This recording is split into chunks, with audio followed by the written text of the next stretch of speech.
He's so bloody fast, this car.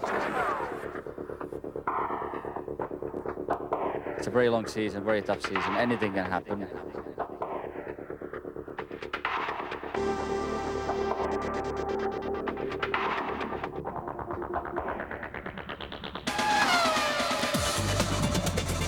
Come on, you can do it.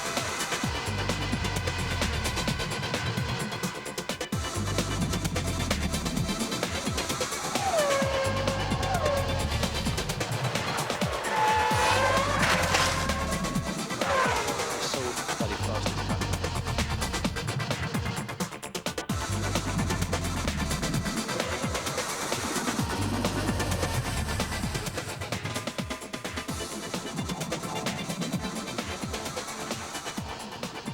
In 1999, Ferrari were dealt a severe blow by the loss of Michael Schumacher after his accident at Silverstone. Eddie Irvine then fought the championship with vigour. Schumacher's stunning return in Malaysia helped secure the Constructors' title for Ferrari. But it was Mika Hakkinen lifting the Drivers' Championship trophy. Now the battle is revived. He looks to 2000 for his third consecutive world title. Just have to take it easy. Schumacher endeavours to become the first Ferrari champion since 1979. Drive fast, don't crash. Brazilian Rubens Barrichello takes the second seat at Ferrari, moving from the now obsolete Stewart outfit. If I can fight to be on the podium, but to win the race, they're gonna go mad.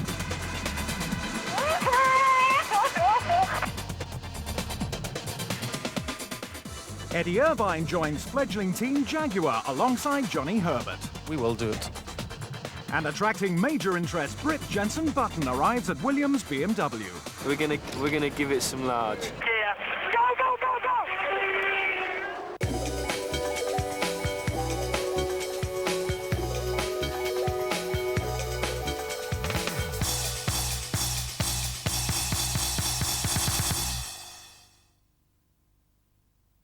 The winter break over, Australia is the first to witness the culmination to months of testing.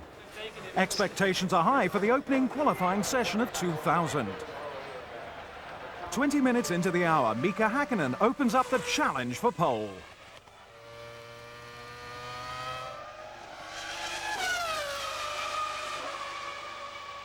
McLaren still look like the team to beat. A confident David Coulthard is also on the pace, yearning for his first world title this year. Michael Schumacher was equally as fast in the morning's practice and is eager to regain that speed in qualifying. New Ferrari driver Rubens Barrichello also responds to the McLaren's time until he makes a critical error. After smoothing out understeer problems, Hakkinen re-emerges a fraction faster than his teammate.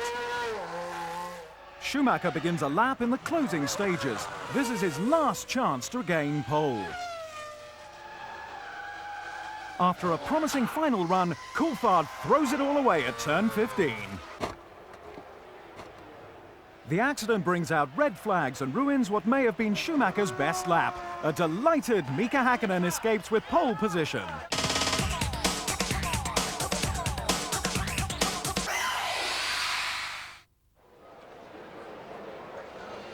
A ceremony styled in typical Formula One fashion graces Melbourne, Australia on race day. Regardless of McLaren's domination on the front row, both drivers know Ferrari are competitive. Schumacher shows supreme confidence in his car, and Barrichello was strong in qualifying. As the race gets underway, both McLarens make an excellent start. The Ferraris jostle for position with Heinz-Harald Frentzen and Jarno Trulli. Sandwiched between the two Jordans, Barrichello is relegated to fifth by the first corner. Schumacher slots in behind Coulthard, while an impressively quick Frentzen takes fourth. The rest of the field runs side by side.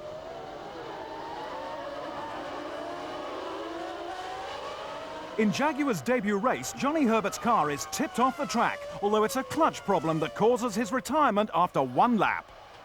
Schumacher keeps the pressure on.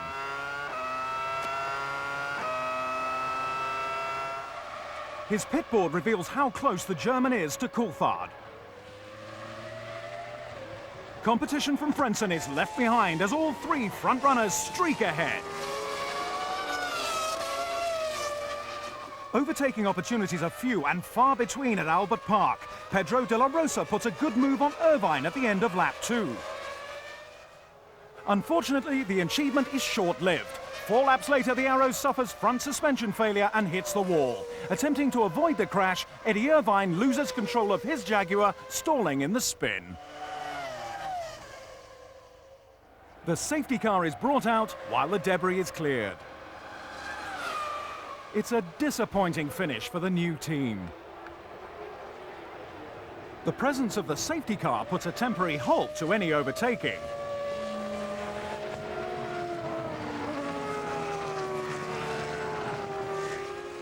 At the restart, Coulthard makes an early pit stop, his McLaren misfiring.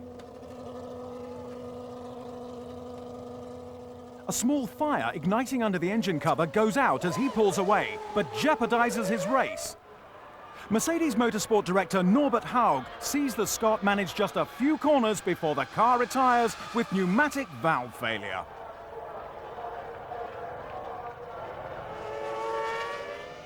Barrichello is now 4th, but is still paying for his tardy start.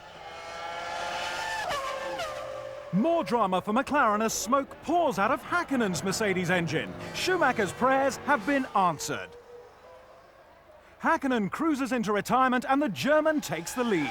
Another pneumatic valve failure ends the English team's race. An extensive winter testing program does not mean the car's infallible.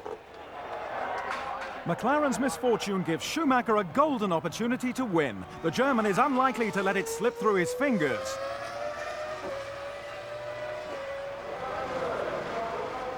It seems only a well-executed pit stop is going to get Barrichello past Frentzen. The Brazilian will rely on master strategist Ross Brawn to help him leapfrog the Jordan. Trulli's race is over on lap 35. His Mugen Honda engine decides to blow in a big way. Jordan add to their disappointment 4 laps later, when a gear selection problem forces Frentzen out of the race. This frees up Barrichello, who becomes the quickest man on the track. On lap 45, the Ferrari debutant moves out of Schumacher's slipstream to take the lead, but all is not as it seems. The Brazilian has been switched to a 2-stop strategy. Schumacher moves up again. With both Jordans gone, Ross Brawn's tactic has cost Barrichello any chance of a win.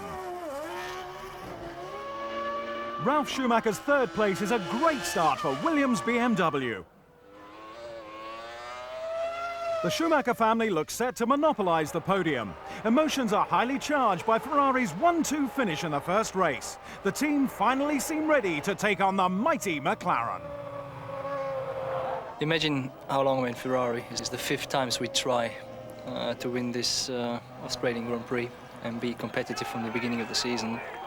Thanks really to the guys. They have done a fantastic job. I mean, not just the car is reliable, but it's so bloody fast, this car. I'm really, really delighted to drive this car. A win at Australia had eluded Schumacher throughout his career. Barrichello hasn't finished as high as 2nd since 1997. A good Ferrari debut for the Brazilian. The Australian Grand Prix was a bittersweet experience for Mika Salo. Having finished 6th, he was later disqualified. His Sauber's front wing end plates were 20 millimeters too close to the center line of the wheels. Yeah, well, it's disappointing because the points are never easy to get, so it would have been nice to keep them. Jenson Button was the centre of attention at Albert Park. The youngest British driver to ever start a Grand Prix gave a strong performance and was on course for a points finish until his BMW engine failed. It's been a great race, starting in 21st and getting up to 6th. It's been a good race, a good start to my career in F1, I think.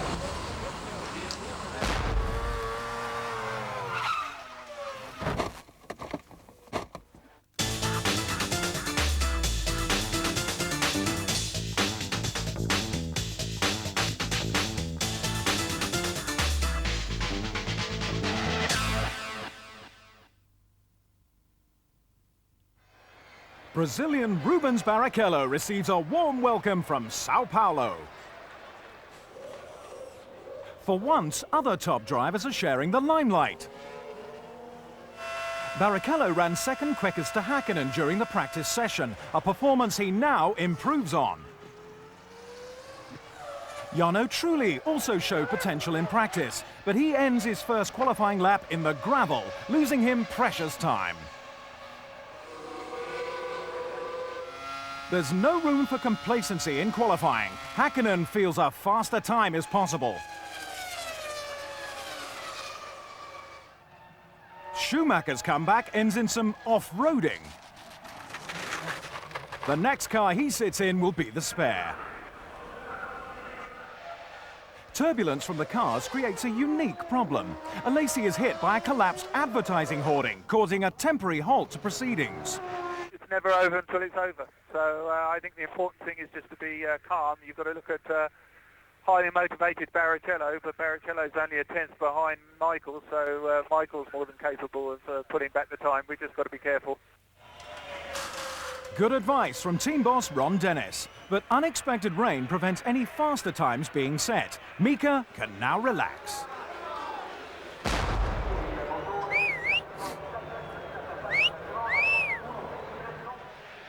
Overcast and hot is how the drivers and fans find Sao Paulo on race day. Excitable Barrichello fans shake the circuit foundations, chanting and banging drums in honor of their Brazilian hero. The noise just serves to enhance the tension. McLaren drivers tie up the front row. Jaguar show promise with Irvine starting 6th. An empty garage marks Sauber's absence from the race. A problem first occurred in practice. A crash was caused by Saulo's rear wing becoming unfastened. Both drivers suffered similar incidents, resulting from the bumpy track. Sauber reluctantly withdrew from the race on safety grounds. As the lights dim, it's a good start for Häkkinen, who fights off the attentions of Schumacher. The German deprives Coulthard of second, who was slower off the grid. It's not the start McLaren needed. Both Ferraris are on two-stop strategies and are subsequently lighter on fuel. Schumacher doesn't waste time staring at Häkkinen's rear wing. He passes at the start of lap 2.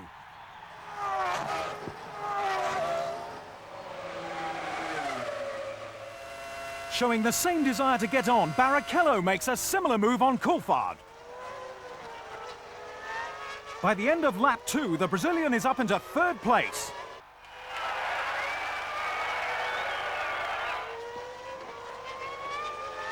From 12th on the grid, Jarno Trulli carves through the field. He seems to have hooked up the Jordan better than his teammate Frentzen. Schumacher consistently builds upon his lead, gaining the advantage before the pit stops. Trulli's qualifying problems are slowly being redeemed. Fisichella is next to be passed. Häkkinen's fuel-laden McLaren has held up Barrichello for several laps, but impressing his home crowd gives the incentive. The Brazilian eases past and up into 2nd place.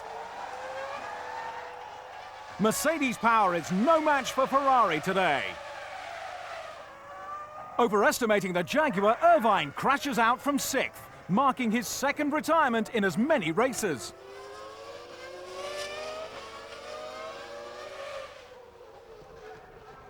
Despite an aggressive drive, Barrichello cannot catch Schumacher. On lap 27, his Ferrari is in trouble.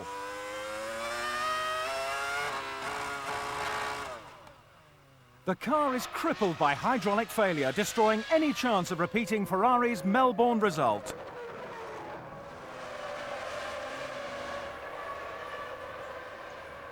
There's concern too at McLaren. Häkkinen, leading after Schumacher's first pit stop, pulls into the garage on lap 30 after his Mercedes engine dies. Schumacher regains the lead with no obvious challenger in sight. Having lost the use of 3rd gear, Coulthard can do little more than hang on to 2nd.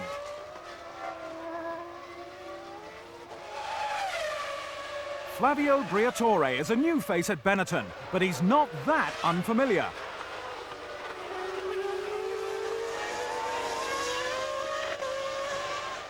Frentzen is now fourth and ahead of his teammate. The Italian's charge was stilted when his new tyres failed to come up to pressure. Following his pit stop, Verstappen has dropped to 7th, a position Button also has his eye on. The F1 new boy shows great potential on a track he doesn't know well. He moves closer to the point on lap 55. Since Häkkönen's retirement, Schumacher's minor concern has been falling oil pressure. The Ferrari survives to seize victory, reiterating the team's competitiveness. McLaren take Coulthard into second, but must rectify reliability problems if they are to beat Ferrari this year.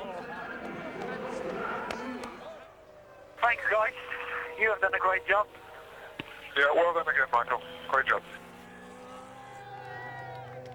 Was quite entertaining. I mean, it doesn't happen too often that you have between the leaders a real fight and overtaking, so I enjoyed that. It was a long time ago. Michael Schumacher shows star qualities yet again.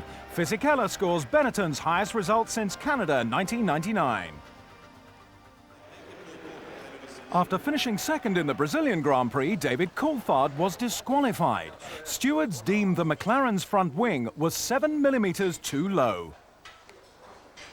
Our defence was the nature of the circuit, caused us to be outside the regulations. Clearly they didn't feel we had a strong enough case, so we have to live with that and make sure hopefully it doesn't happen again.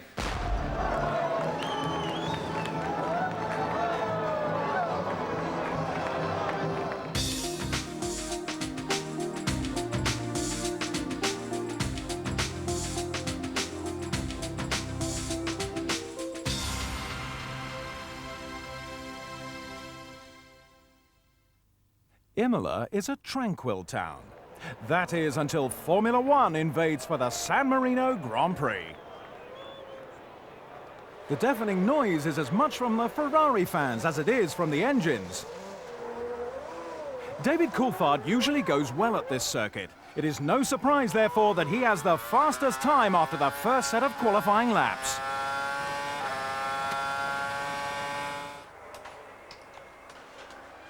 Mika Häkkinen attacks the corners and curbs. He's the only driver on soft compound tyres and is quicker through the sectors than Coulthard. In front of an adoring crowd, Michael Schumacher makes his final run.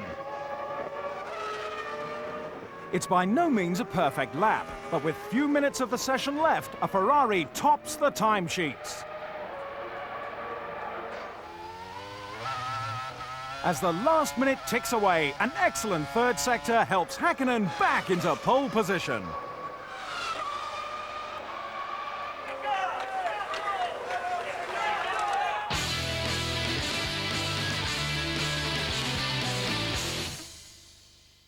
A red hue emanates from around the assembled Tifosi, all hoping for a Ferrari win, but Mika Häkkinen has other ideas. Engines drown out the crowd, and it's all systems go. Schumacher veers in front of Coulthard to compensate for a sluggish start. Häkkinen pulls clear of the squabbling pack behind. Blocked by both Ferraris, Coulthard has to back off, surrendering his place to Barrichello.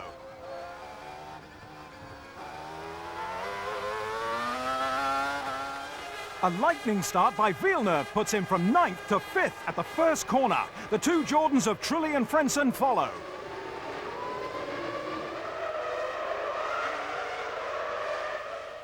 Four laps later, one Jordan is already in the pits. Frentzen's car jams in 6th gear, forcing the German into early retirement. Eddie Jordan relies on Trulli for results, but he's hard pushed to find a way past Villeneuve. Barrichello defends against Coulthard, who's eager to get going. Michael steadily pursues Häkkinen, but positions look unlikely to change. With most cars running the same strategy and overtaking so difficult, more is required to get ahead. Häkkinen has a 4-second lead. In for his second pit stop, Villeneuve links up with the BAR crew. Outstanding teamwork sees them perform one of the fastest stops of the race. For the past 13 laps, the Canadian had been challenging Ralf Schumacher for 5th place. The German is now out of fuel and out of the race on lap 45. Having broken his crutch straps on the grid, Barrichello's drive may be uncomfortable, but it doesn't account for his lack of pace. An impatient Coulthard is still unable to pass. Häkkinen pits after a very short middle stint. His Mercedes engine has momentarily cut out on the track. His lead is down to 2 seconds. The McLaren's electronic glitch turns the race situation into Schumacher's favour, and he now has a chance to stay ahead. An opportunity also arises for Coulthard as he and Barrichello pit on the same lap.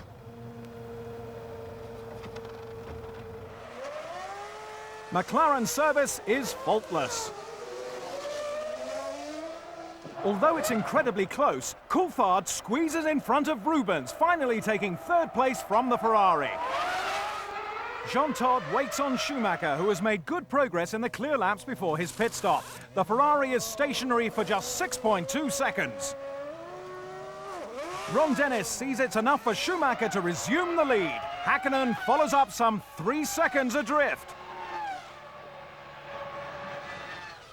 There's a distinct feeling of déjà vu. Schumacher leads for the 3rd consecutive race.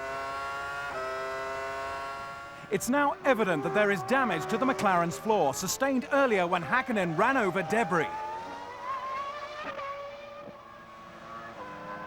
Despite this, he hovers over Schumacher's shoulder until the very last turn.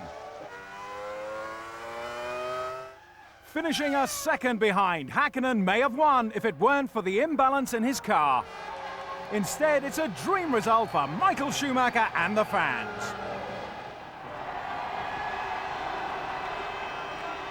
We did it for all the tifosis. I hope everybody is happy with this. As far as I saw outside, it looks like. So do I. Now we look forward to the next one. Well done, Michael. That's great. Very well done. Schumacher takes his 3rd successive win. 3rd time lucky for Häkkinen and Coulthard. Both reached the podium in San Marino. Mika Häkkinen was conspicuous by his absence from the championship points table. He now sits equal 4th, 24 points behind Schumacher. Ferrari also streak ahead in the Constructors' title, 29 points clear of McLaren. Imola took time out to acknowledge the 100th Grand Prix of Jaguar's Eddie Irvine and Jordan's Heinz-Harald Frentzen. The pair's debut in '94 and '93 was with the Sauber and Jordan teams. The FIA also announced a new ruling. We've said we're no longer prepared to accept speed limiters on the cars in the pit lane. It's going to be up to the driver to make sure he doesn't exceed the speed limit. We have reason to believe that the speed limiting devices were also being used to assist the cars at the start. The use of speed limiters is detectable as they open the car's fuel flap and illuminate the rear light. The same electronics could be used to simulate traction control.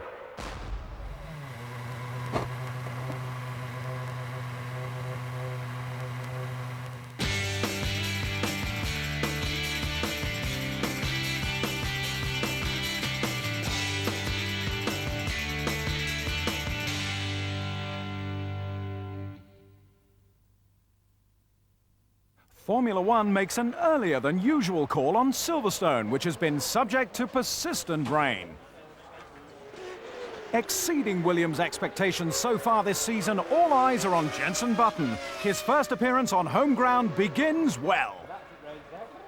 Rubens Barrichello puts in some early runs and temporarily holds pole. As the damp track rapidly dries, Schumacher bides his time. Jordan have made small aerodynamic changes to their cars, which seem to benefit Frentzen. In the dying minutes of qualifying, Barrichello snatches back pole position.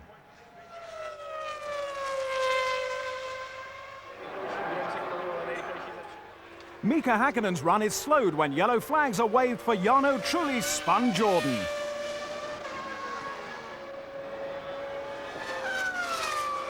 The Finn does not better third.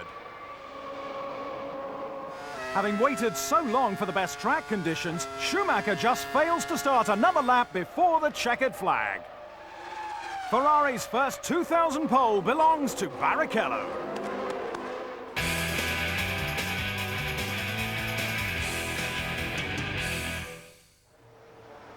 As the countdown to the British Grand Prix gets underway, celebrities and fans are all gripped by F1 fever. Some drivers find time for a smile before taking their positions in the unusual grid formation. The adrenaline gets pumping as the lights illuminate. At the cue, the cars jump into action. Michael Schumacher has a disastrous start from 5th. Button and Villeneuve both get past, and he's side by side with brother Ralph into Copse. A lackluster performance from the championship leader. Barrichello leads Frentzen, Coulthard, Häkkinen and Button. Ralf Schumacher, ahead of his brother, has also taken Villeneuve. Both Williams in the points marks the team's best performance this season. Try as he might, Michael Schumacher cannot find a way past Villeneuve's BAR and may have to sit it out until the pit stops. Barrichello gets a reminder of his narrow lead. Häkkinen runs wide as he struggles with understeer on the McLaren. Verstappen's Arrow suffers electronic failure, making him the first car to retire. As Frentzen comes in for a scheduled pit stop, he hands second place to David Coulthard, who is still out on the track.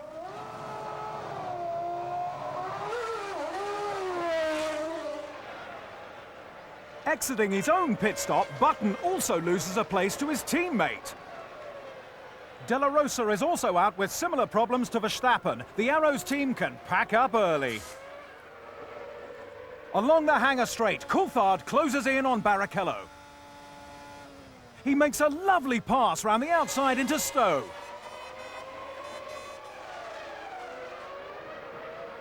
Häkkinen comes in on lap 31, his one and only stop of the race. Overseen by Ron Dennis, the crew makes small adjustments to the McLaren in an attempt to improve the handling. Now running second, the engine telemetry shows an irregularity with Barrichello's Ferrari. On lap 33, Coulthard brings the McLaren into the pits.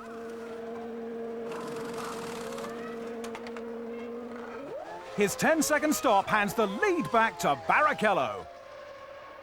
But 2 laps later, the Ferrari's engine momentarily cuts out mid-turn. As it kicks back into life, the car is put into a spin.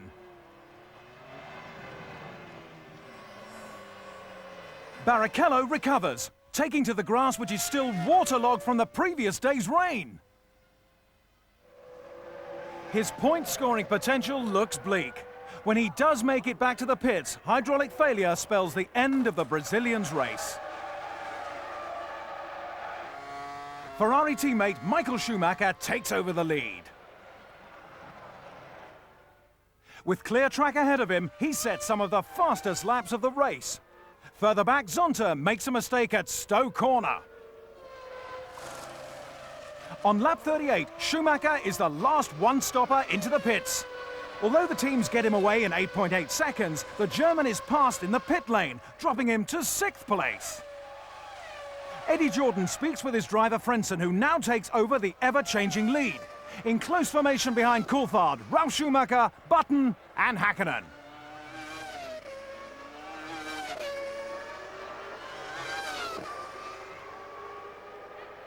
Frentzen pits 3 laps later.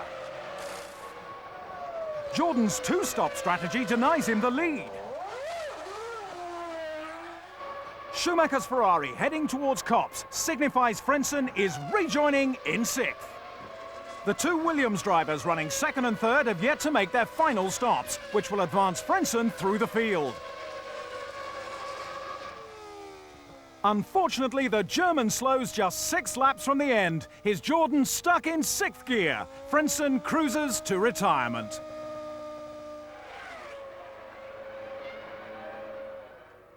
Disappointment too for Jacques Villeneuve, whose car is halted by transmission failure. Mika Häkkinen keeps the pressure on Coulthard to the finish. But the Scot is first to cross the line. It's a proud moment for David. Victory is always sweeter on home ground. It's great for the team. We've got both cars, first and second. Obviously, I'm very happy for myself to win this race, to win it a second time. And, you know, I'm really looking forward to the rest of the season.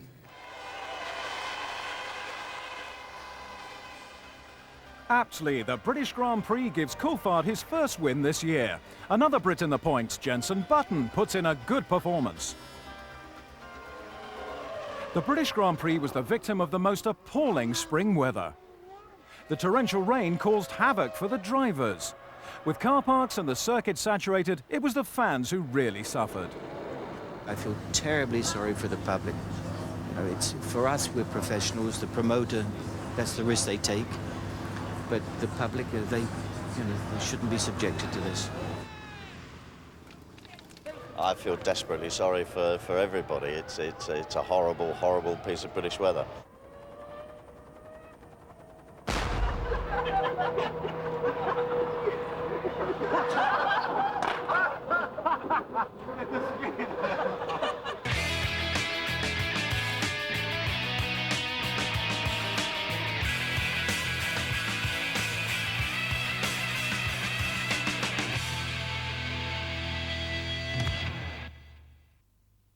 Barcelona is the city, Circuit de Catalunya the venue. Spain gets a taste of Formula One. Jordan driver Heinz-Harald Frentzen is on track within 10 minutes of qualifying opening. His new lap time becomes the standard to beat. Williams technical director Patrick Head observes Ralf Schumacher's time through the sectors. He clocks up the fastest lap so far. Coulthard's McLaren is experiencing a fuel pressure problem. The Scot has to run with more fuel than normal. 4th becomes his highest position. Nearly 20 minutes into the hour, Barrichello takes the advantage to Ferrari. Häkkinen may be lacking rear grip, but he also squeezes a pole time out of the McLaren. Michael Schumacher times his flying lap to perfection.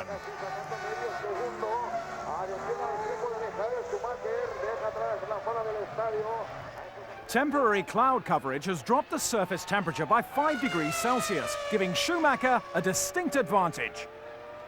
In sharp contrast to the qualifying calamity at Silverstone, the German takes his first pole position of the season. The race foundations have been laid.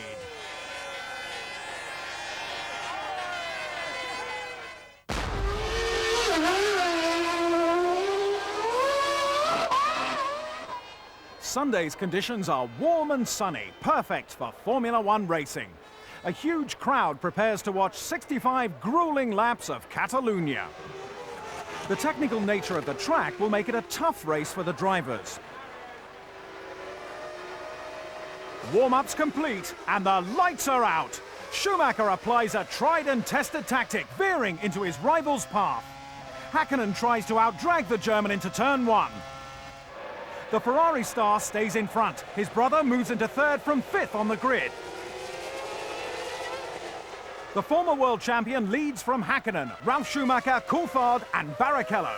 Jean Alesi is struggling with a lack of rear-end grip, but it makes little difference as Pedro de la Rosa punts him off. Yet another retirement for Alain Prost's team. Michael Schumacher built up a comfortable lead over Häkkinen, and inspired Ralf Schumacher is routed to 3rd. What's more, the Williams driver seems to have no problem keeping a determined Coulthard at bay.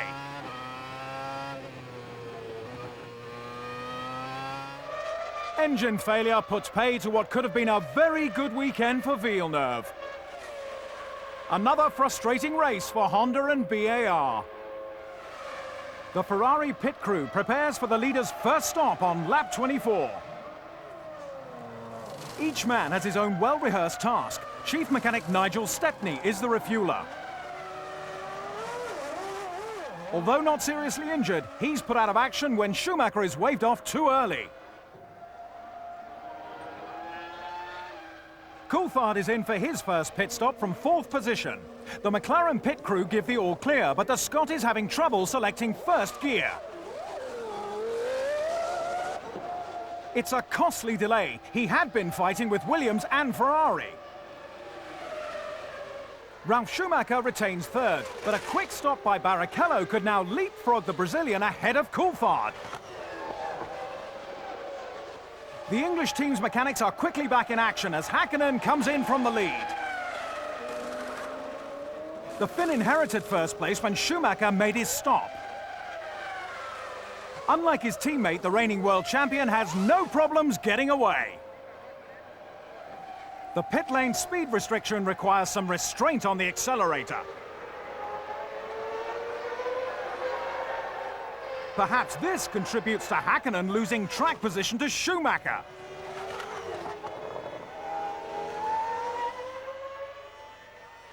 With more than half the race still to run, the Finn is not deterred. He sets about catching the Ferrari and piling on the pressure.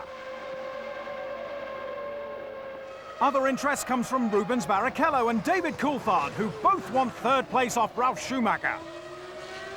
Catalunya doesn't offer many overtaking opportunities. More pit stops may resolve the battle.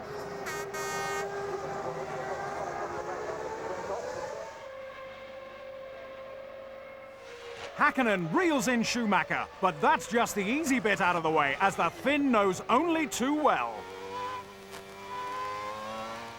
Lap 41. Ralf Schumacher and Barrichello complete their 2nd stops. Having pitted 1 lap earlier, Coulthard is to benefit. He moves up into 3rd place.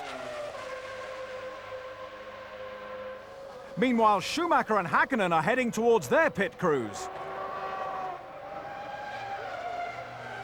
Minus Nigel Stepney, Ferrari are under pressure. The substitute fuel man has trouble engaging his nozzle. McLaren mechanics perform an average stop. Mika takes the lead with ease. The significance of Stepney's absence is realized. Schumacher's race has been turned around. The German has got a lot of traffic in front of him and a fired-up David Coulthard behind.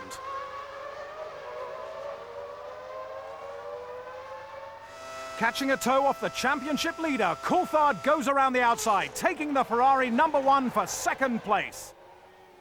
A great piece of driving by the Scot.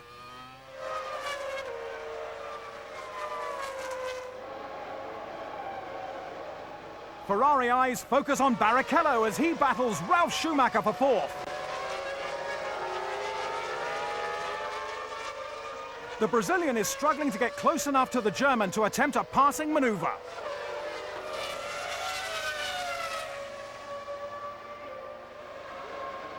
The Williams mechanics look on nervously as Ralf Schumacher catches up with his brother.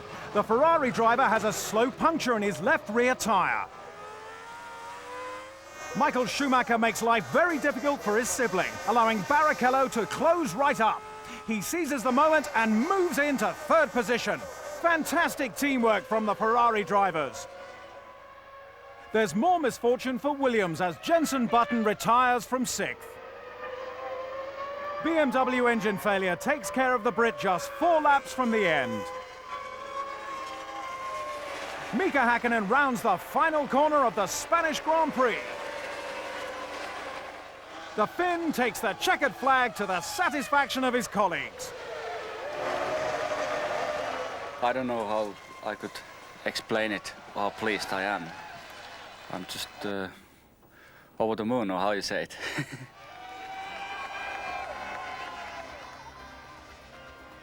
McLaren drivers swap places on the podium, repeating Silverstone's 1-2 finish. Mika Häkkinen clocks up his 1st victory of the season. Häkkänen's win in Spain moves him up to second in the Drivers' Championship table. He's still 14 points behind the leader, Michael Schumacher. David Coulthard survived a terrifying plane crash days before the Spanish race, but insisted it wouldn't affect his work.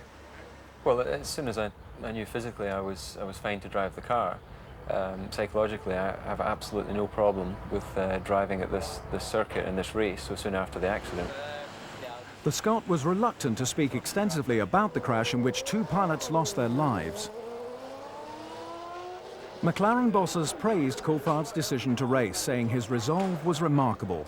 Coulthard later admitted that taking to the track had worsened his injuries, 3 cracked ribs and torn muscles. But he fought on aggressively, finishing second to teammate Mika Häkkinen. I felt I was pretty focused before, but I feel a renewed focus and a renewed determination to get as much out of every day as possible. A lot of people ask how race drivers can do things like driving after a plane crash or a car accident. Must a race driver be mentally something very special? Well, they have no brain, so it's very simple.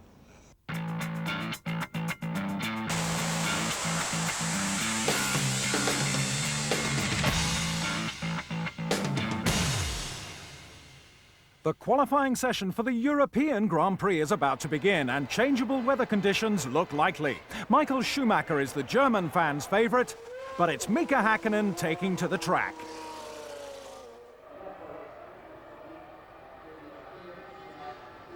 The Finn is unhappy with the McLaren setup and works hard for a good lap. Technical director Adrian Newey is also concerned. David Coulthard, on the other hand, is pleased with the balance of his car, and it shows as he moves into a potential pole position. Michael Schumacher, the early pole sitter, makes a mistake at the Dunlop curve. This doesn't improve his chances of stealing back the top slot. Showers now look imminent. John Alesi gets out of shape, leaving the Prost crew with some repair work later. Rain disrupts the last 30 minutes of the session and no more quick times are placed. David Coulthard takes his first pole position for nearly 2 years.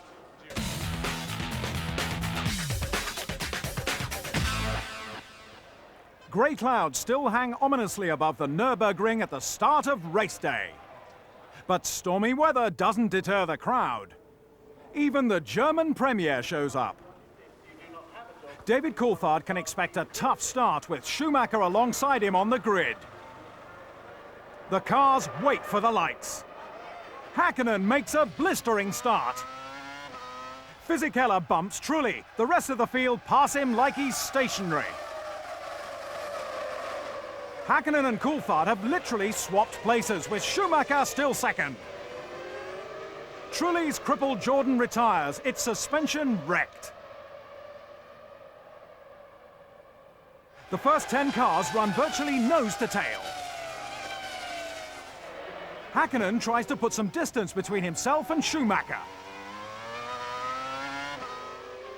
Lap 3 sees engine failure for Frentzen, the conclusion of a miserable weekend for Heinz. Both cars out spells disappointment for team boss Eddie Jordan. There's slight drizzle, but out in front it's still Häkkinen and Schumacher, pulling away from the rest of the field, although the track is visibly more slippery. It doesn't concern Schumacher. He excels in changeable weather and attacks into the chicane. A bold move which pays off on lap 11. The Ferraris run in sync as Barrichello makes a move of his own, this time to pass David Coulthard in the McLaren. Minardi's Marc Gené has problems resulting from an earlier spin. Diniz in the Sauber demonstrates the deteriorating track conditions.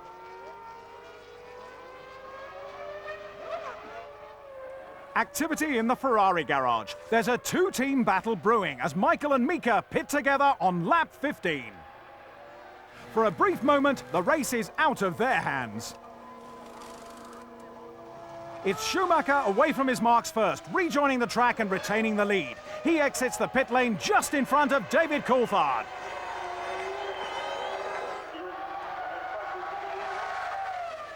The Finn now has his teammate ahead, but wastes no time rectifying the situation.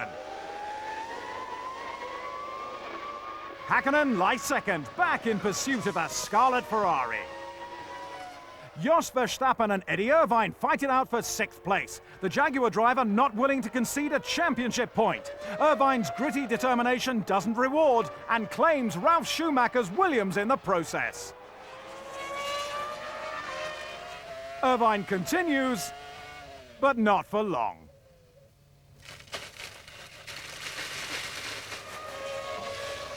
It marks Eddie's 3rd retirement in 6 races. Jaguar's disappointing season doesn't improve. Another casualty of the collision, Verstappen's Arrows has suspension problems, slamming him into the tyres. Barrichello is now charging. A 3-stop strategy was employed to compensate for his late switch to wets. Fisichella yields 4th place to the Brazilian. Schumacher in for his 2nd pit stop. Häkkinen inherits the lead with 32 laps remaining. The Finn needs to secure about a 30-second advantage before his own stop if he is to get out ahead of the Ferrari.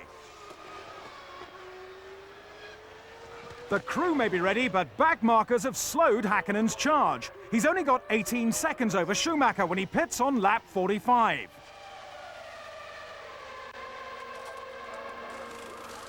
It isn't enough. The German passes the pit lane exit. Mika has it all to do.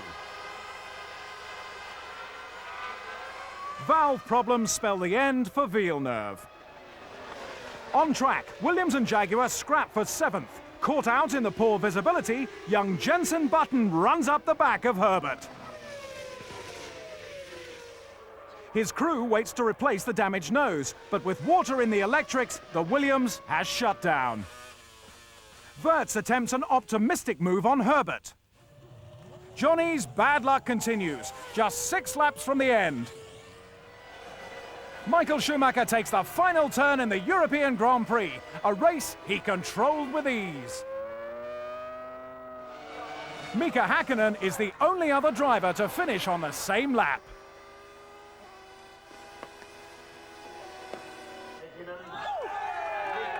I was dreaming for it. Sometimes dreams come true, and obviously now we are in a very good situation. We have a strong car, we have a good team, and we have some points in advance.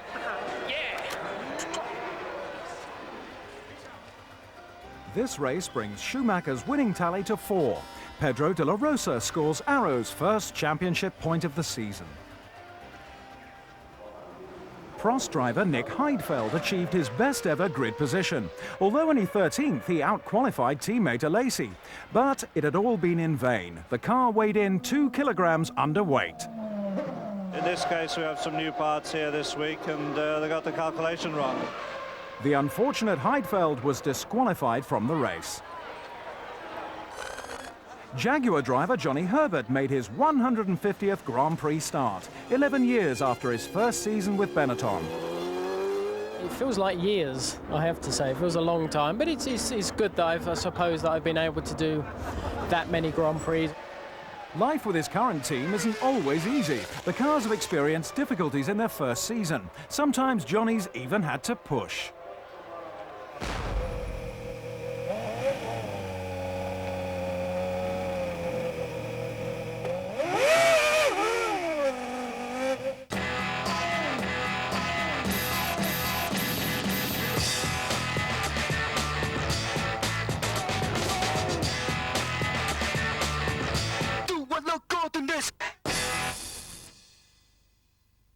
The wealth and glamour of Formula One is never more evident than at Monaco. In front of the world's media, the sports stars prepare for qualifying. David Coulthard, a podium finisher in the last 4 races, was the fastest in practice. The Jordan team, opting for extra soft tyres, surprise everyone with their speed. Challenging Trulli's time, Coulthard runs 1/10 of a second quicker to take provisional pole.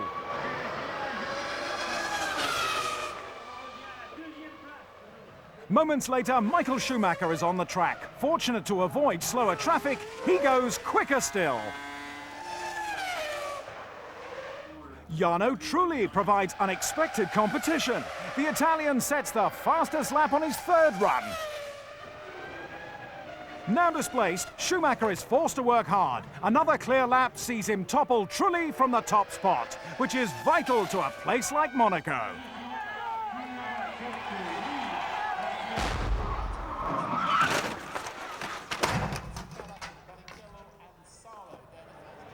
Here at last is the jewel in F1's crown, the Grand Prix which most drivers aspire to win. Boris Becker offers tips on tennis before the McLaren duo prepare to race. Jarno Trulli appears quite bewildered by his place on the front row alongside Michael Schumacher.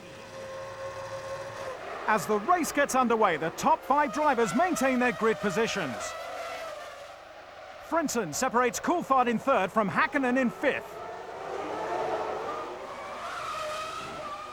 Into Old Station hairpin, Jenson Button meets the arrows of De La Rosa. Despite the number of cars involved, only Button and De La Rosa have damage. The race is stopped on the opening lap and there's work to be done before the restart. Okay, we'll put tyres on that we can start the race from the end of the pit lane, Dickie. Stranded drivers race back to the pits and line up on the grid once more. Schumacher has another perfect start. Ferrari leads. Trulli, Coulthard, Frentzen, Häkkinen, Ralf Schumacher and Alesi. Häkkinen looks at passing Frentzen, knowing he has places to make up. McLaren are in a unique situation with both cars stuck behind Jordan's. Schumacher has it easy out in front, soon easing away from the rest of the field. To the Germans' advantage, Jarno Trulli successfully defends 2nd place. David Coulthard finding it impossible to pass. Frentzen heads the next group, causing similar problems for Häkkinen.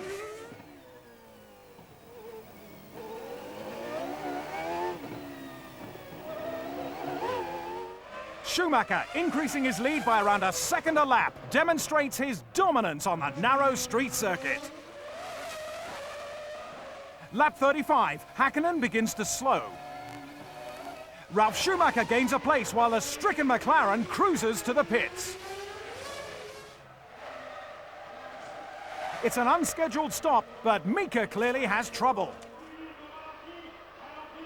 A problem with the brake pedal is the cause. Once remedied, Häkkinen rejoins the race, albeit further down the field. Attempting to avoid Häkkinen as he exits the pits, Ralf Schumacher rams the barrier at Saint-Devote. Throwing immediate doubt on his presence in Canada, he hobbles away, having sustained a deep cut to his left leg. Jarno Trulli has driven well to keep David Coulthard at bay. Sadly, gearbox failure destroys the Italians' chances of a podium finish. Bitter disappointment for Jordan. Schumacher has now pulled out a considerable lead, but without the Jordan in his path, David Coulthard begins setting new fastest laps.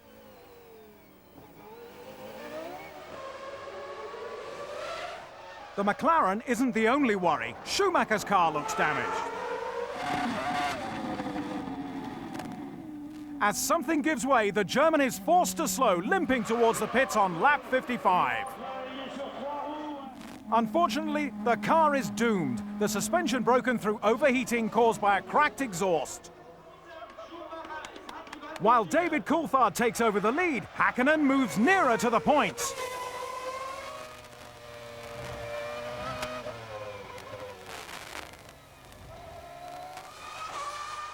Like others before him, Frentzen becomes a victim of Saint-Devote. Driver error is to blame. Heinz throws away 2nd place. It's a disastrous finish for the Jordan team, who had so much potential going into the race.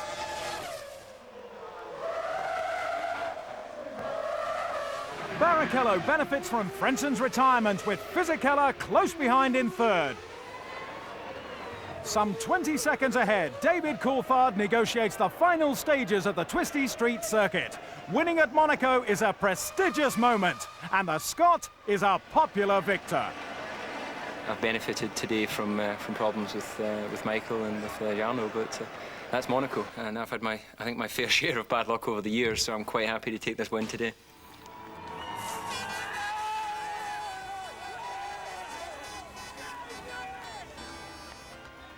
Until now, David had only finished in the points at Monaco once before.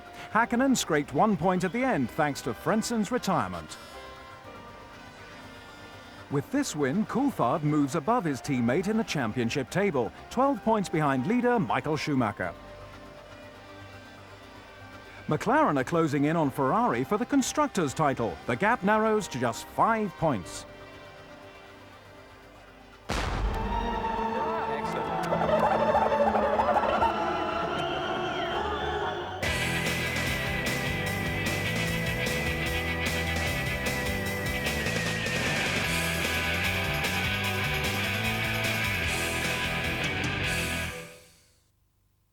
Alongside the St. Lawrence River, Canada's Grand Prix circuit holds the season's 8th qualifying round.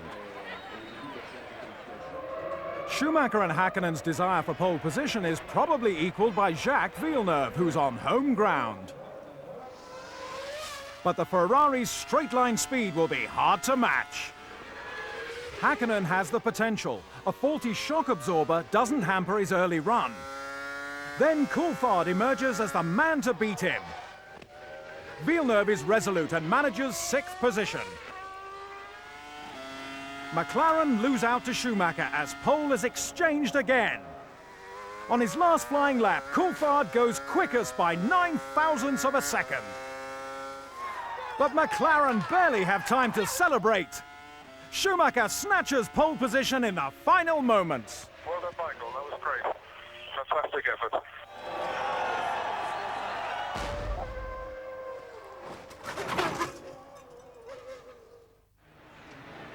The race takes place at the Gilles Villeneuve circuit, named after Canada's racing hero. Ralf Schumacher has passed medical examinations on his leg and is fit enough to race. Seconds before the formation lap, David Coulthard stalls his McLaren. Mechanics fire up the Mercedes engine, but in contrast to the rules, they are still on the grid.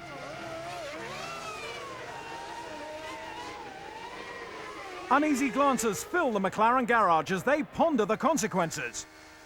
David falls into place alongside Michael and concentrates on the race. Using his uncompromising tactic, Schumacher slices across Coulthard's path and into the lead. Jacques Villeneuve makes an astonishing start, moving from 6th to 3rd. As the race gets underway, Eddie Irvine is left standing with a clutch problem. The positions settle down, leaving Häkkinen a disappointing 5th. Handling the arrows with confidence, Pedro de la Rosa moves into 6th. A lap and a half down, Irvine joins the race. Villeneuve slips back 3 seconds from the leaders, holding up faster cars like Barrichello and Häkkinen.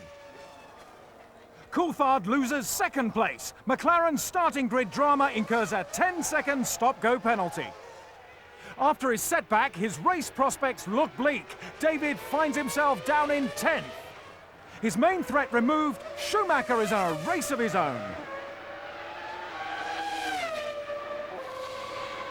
Lap 25, Barrichello finally passes Villeneuve for 2nd at the hairpin.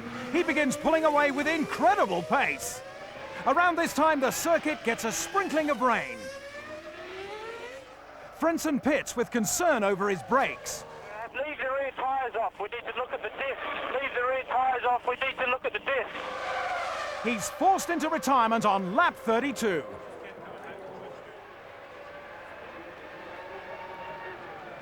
Villeneuve fights to keep track position, but faces tough competition from Häkkinen. Once the McLaren gets ahead at turn 1, it immediately sets the new fastest lap.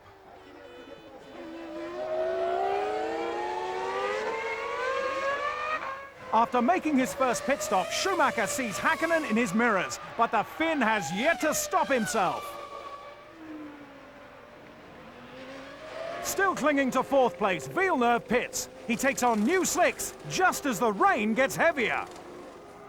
The track becomes more slippery as Schumacher pits on lap 45. He takes on wet tyres.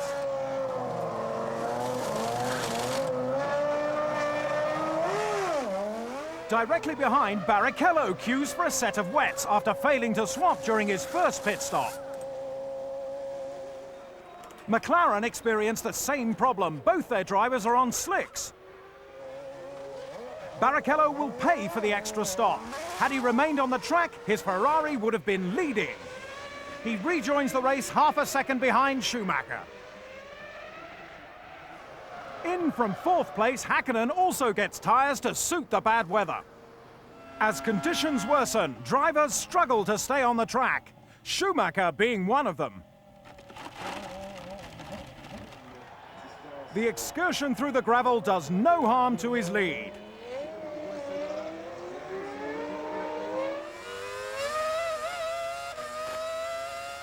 Lap 64, Villeneuve takes out Ralf Schumacher on the hairpin. A promising start for BAR ends in one swift move. Jacques apologises for the incident, which concludes a poor race for Williams BMW. Coulthard in 8th attacks Alex Wurz, who sustains damage to his front wing, but continues.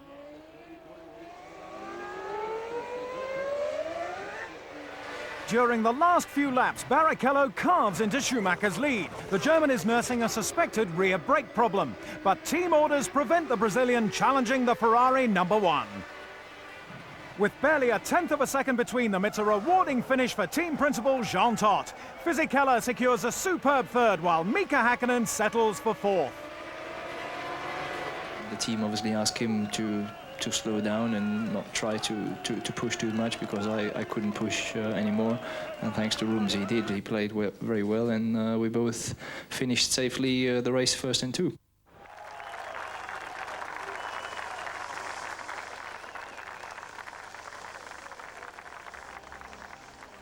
Second place is becoming familiar to Rubens Barrichello. Briatore pumps up Benetton, giving Fisichella another podium finish. Michael Schumacher has a comfortable 22-point lead in the championship. From position 4 downwards, there is no change from the last race.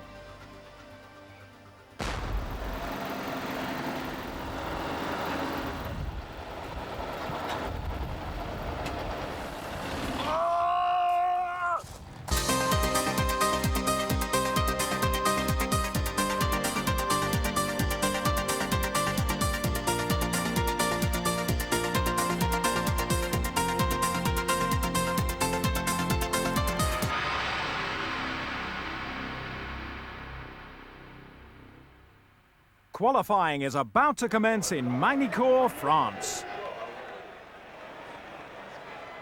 Barrichello's Ferrari takes to the track and laps 3 seconds quicker than the early pace setters. Local favourite Jean Alesi drives his Prost to the limit, setting a good opening time. Erja Häkkinen looks on as husband Mika makes a bid for pole, but he's unable to beat Barrichello's time. David Coulthard's McLaren has endless problems. Michael Schumacher on his first run out just completes the fastest lap before yellow flags are issued. Coulthard sets a time in Häkkinen's spare car, but comes back for his own now-repaired McLaren. With the clock ticking, David feels the pressure.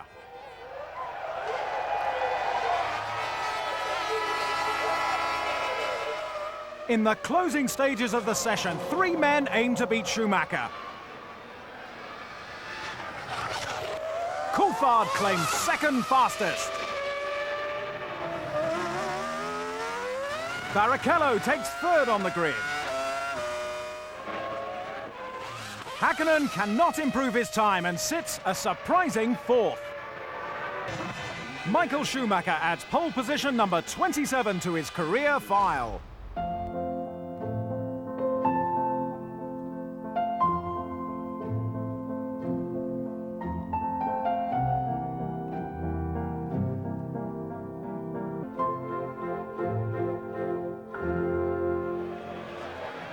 Magny-Cours is set to embrace the season's 9th race. Michael Schumacher can feel confident about his place on the grid, but the McLaren pair are both hungry for maximum points. With just minutes to go, it's time to shut out the noise and find deep concentration. Cars away from the grid. Schumacher slices across the front of David Coulthard. He eases off the gas, which allows Barrichello through. The rest of the pack fall into position behind. Ferrari's first and second, McLaren third and fourth.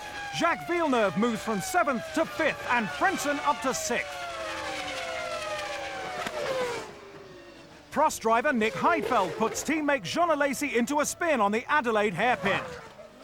Alesi recovers 4 places down. Coulthard lines up to attack Barrichello. Eventually getting the power down, he slides through in hot pursuit of the other Ferrari. Lap 24 and the race leader is into the pits. Coulthard, yet to make his first stop, takes control at the front.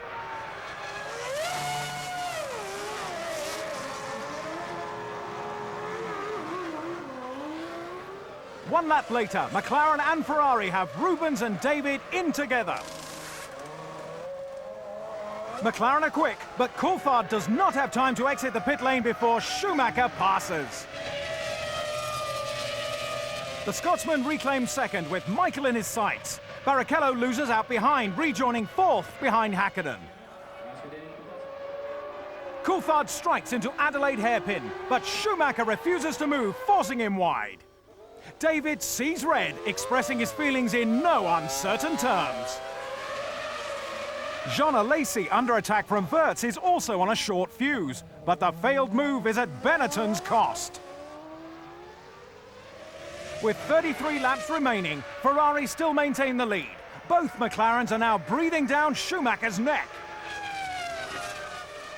Driver and pit wall communication halts while Coulthard concentrates on his next move. He dives down the inside as Schumacher turns in. There's barely a hair's breadth between them. Their tyres brush, but David is through. Hakkinen also takes a look, but doesn't gamble with his points. Lap 43, the pit crew's battle resumes. Michael and Mika in together. More than just a pit stop, this is the fight for second place.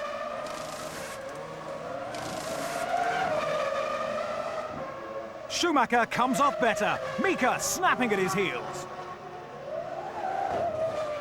David Coulthard motors on, waiting for his own second stop.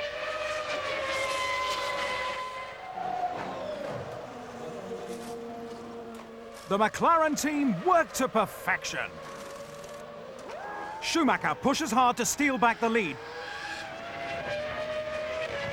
but Coulthard exits the pit lane in good time. After 4 laps in the Jordan's dirty air, Ralf Schumacher passes Jarno Trulli.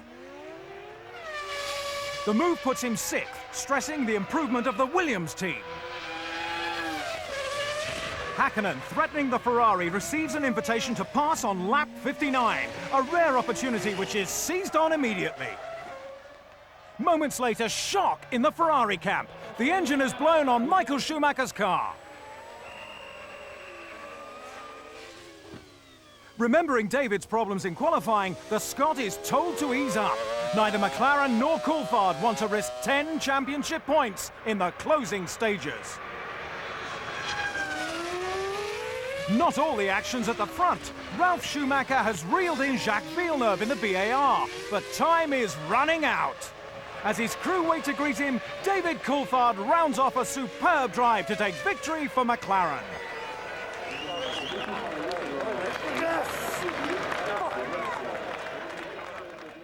Well, I have to apologise for my hand gestures. That's not at all in keeping with the sport. But as you can understand, probably my emotions are running high. I know to be in a battle, in a position to battle for the championship, I needed to win here today, and that's what I'm trying to get done.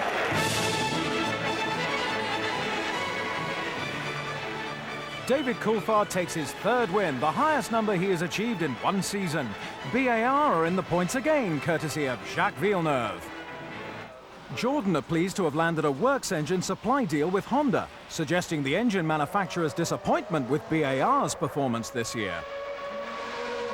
Obviously very happy for Eddie, a little bit disappointed for ourselves, but I don't think it's bad. I think it's probably good, and I think Honda will do an excellent job for the two teams. If I don't win a title with Honda, then I'm afraid it'll be a poor reflection on the team or myself in the future. In France, McLaren confirmed David Coulthard and Mika Hakkinen have been signed for 2001. First brought together in 1996, this marks a record-breaking driver partnership. I'm not nice, I want to win, and I've done it here today.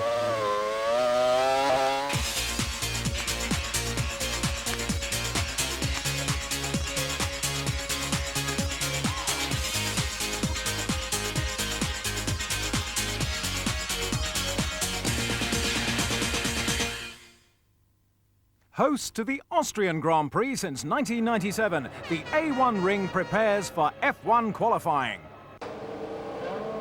With rain threatening in the opening minutes, many drivers take to the track early. Rubens Barrichello puts in a good lap before the clouds break. Teammate Schumacher is surprisingly slower. Exceeding the limits of the BAR, Jacques Villeneuve ruins a fast lap. Schumacher comes in for work. David Coulthard takes advantage of an empty track. Schumacher must watch and wait as main rival Hakkinen also clocks up a fast time. McLaren look quietly confident. Back on the track and feeling the pressure, Michael Schumacher makes a mistake.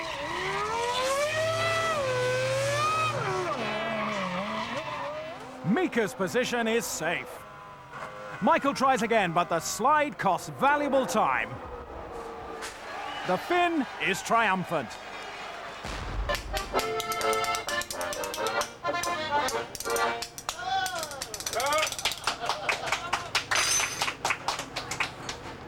The serenity of the Styrian Mountains is about to be disrupted by the race. But there's always time for a bit of star spotting on the grid. Celebrities like Placido Domingo and Bryan Adams mingle with the F1 drivers.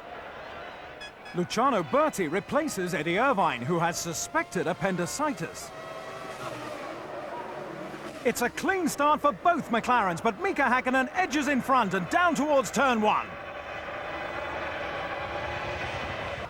Schumacher suddenly spins in a cloud of tyre smoke. Catastrophe for Ferrari at the first corner. The safety car is brought out while the carnage is cleared. The replay shows Zonta's BAR clips the back of the Ferrari. In a separate incident behind, Diniz pushes Fisichella into the wall. Trulli is simply blocked.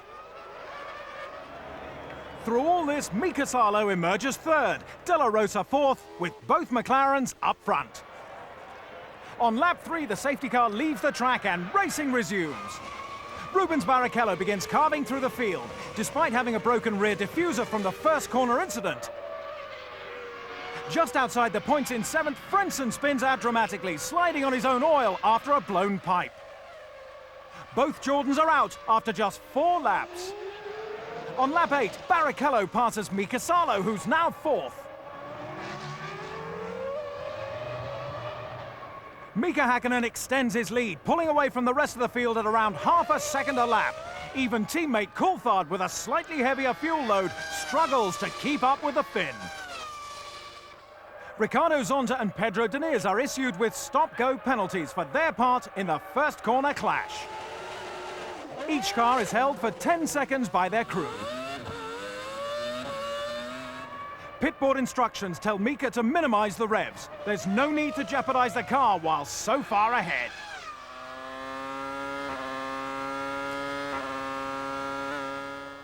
After running an impressive third, Pedro de la Rosa retires with gearbox failure. Hakkinen comes in for his one and only stop on lap 38.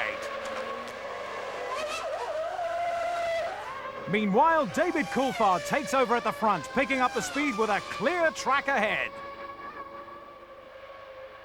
4 laps later, it's time for the Scots' own service. A flash of silver is Häkkönen's McLaren passing the pit lane. David fails to turn the positions around. Häkkönen may now be unstoppable. Dejected Ferrari put their hopes in Barrichello, now running as high as 3rd. Prost teammates Heidfeld and Alesi execute the perfect crime, taking each other off. Much to Alain's distress, it's not their first collision this season. Barrichello's late pit stop on lap 46 gives the crew a chance to assess the damaged Ferrari. They find there's little they can do. Likewise, the Brazilian's teammate can do little about his diminishing lead in the points. Young English driver Jenson Button runs 5th on lap 53. He recovers the Williams after a short detour off track and holds on to his position. The Honda engine in Zonta's BAR gives up 12 laps from the finish. It ends a miserable race for Ricciardo. A flawless drive from pole position to checkered flag. Mika Häkkinen turns into the last corner. Laying to rest rumours that he's lost his motivation, the Finn reminds everyone why he's the reigning world champion. Now, early on in the race, you received a shift rev sign from your pit. What was that? Basically, it means it's no point to rev the engine in the maximum RPM. So you don't have to take everything out of the engine. In that point, personally, I was not sure exactly was there a problem, or did they show me just it was no point to push. So automatically I did drop to RPM, couple hundred revs.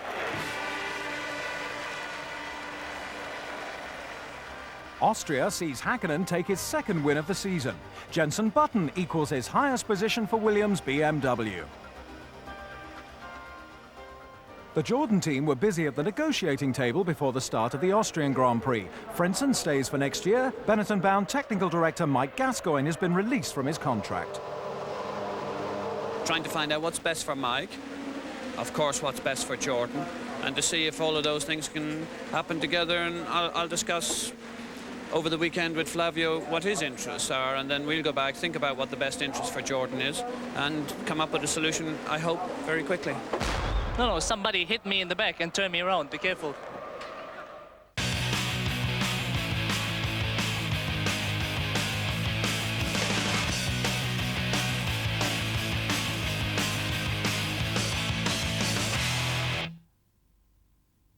Rain is the word on everyone's lips in Hockenheim. Light showers have already dampened the circuit. Every car aims to set a quick time in the opening minutes.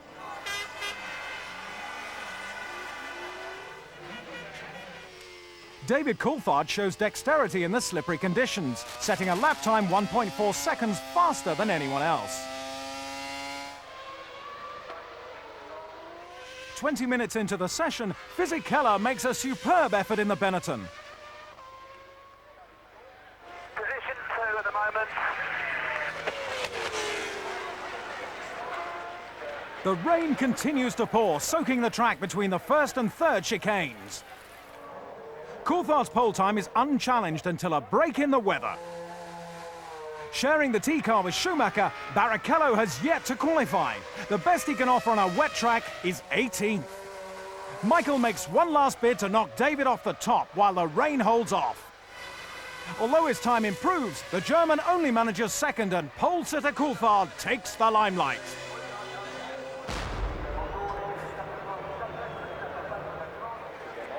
Hockenheim's weather is about as unsettled as the myriad of German fans turned out to see Michael Schumacher at his home race. David Coulthard will be mindful of the start in France when Schumacher swerved in his path. At the off, he mimics the German's move. Mika Häkkinen fires past them both. Schumacher changes his line, blocking Fisichella. Both cars exit the race at the first corner.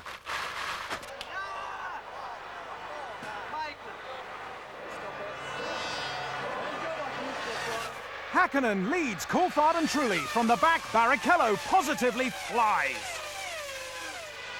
Words are exchanged about the crash, but thankfully, no more. Utilizing a car light on fuel, Barrichello tracks and attacks one car after another.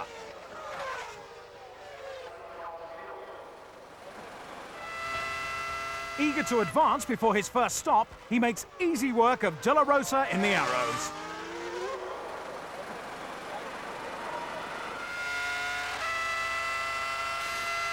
Finally, Trulli is conquered, placing Barrichello third on lap 15. The leaders will be harder to catch.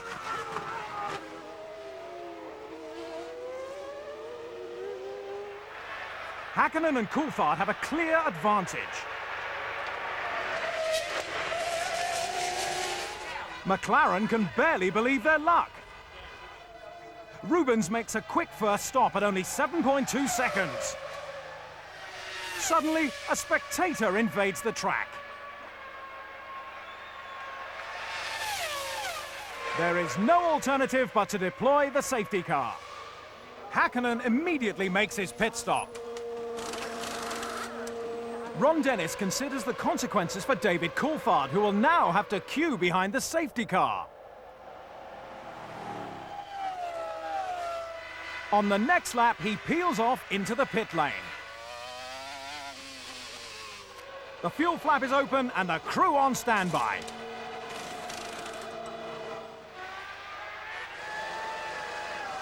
David selects first gear and moves off his marks. He clears the 80-kilometer speed restriction and accelerates back onto the track. His mechanics have done all they can for now. The strange knock-on effect of a lone protester is that Coulthard drops from second to sixth. Ahead of him is his teammate, Trulli, Barrichello, De La Rosa and Frentzen. On lap 29, the safety car leaves the track and racing resumes. Hakkinen wastes no time putting distance between himself and the rest of the field. Crucial while every car is in such close relation. De La Rosa, Zonta and Verstappen all manage to lock up, but to no ill effect. Attention again turns to Barrichello. He benefited from making his second stop when the safety car came out. Ahead is Trulli in second, but he will have to pit once more. Nudged by Deniz, Alesi plows into the barrier.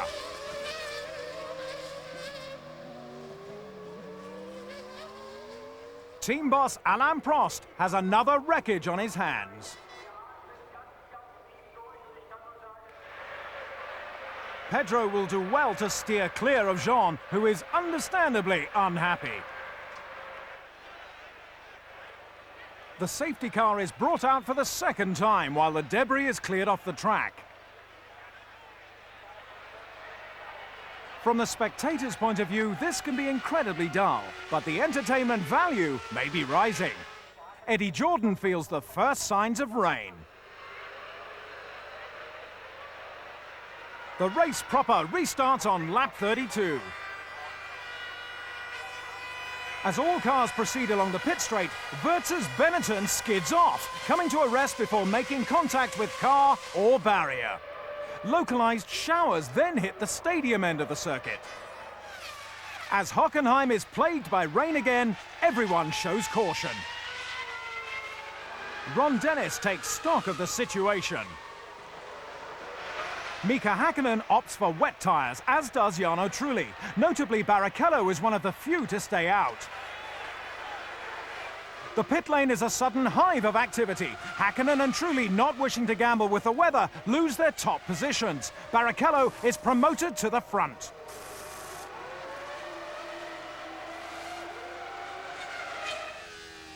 Teammates Villeneuve and Zonta collide. But both recover and continue. Barrichello remains on slick tyres and consequently leads the race. As the track still has dry patches, the Brazilian's lap times vary little from Hakkinen on wets. Frentzen is forced into retirement with electrical failure. It couldn't be more disappointing for the German, who was in line for a podium finish.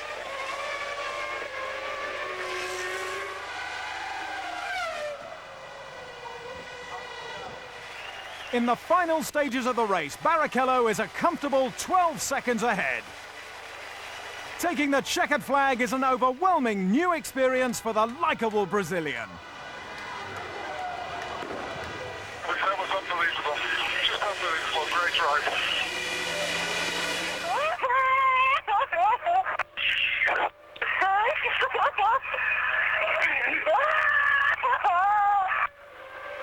I was just thinking to myself, you know, that it has to be mine. I mean, yesterday was such a bad day, and it can be good. So let's make it as simple as possible. And I couldn't believe. I'm just, I can't believe my eyes.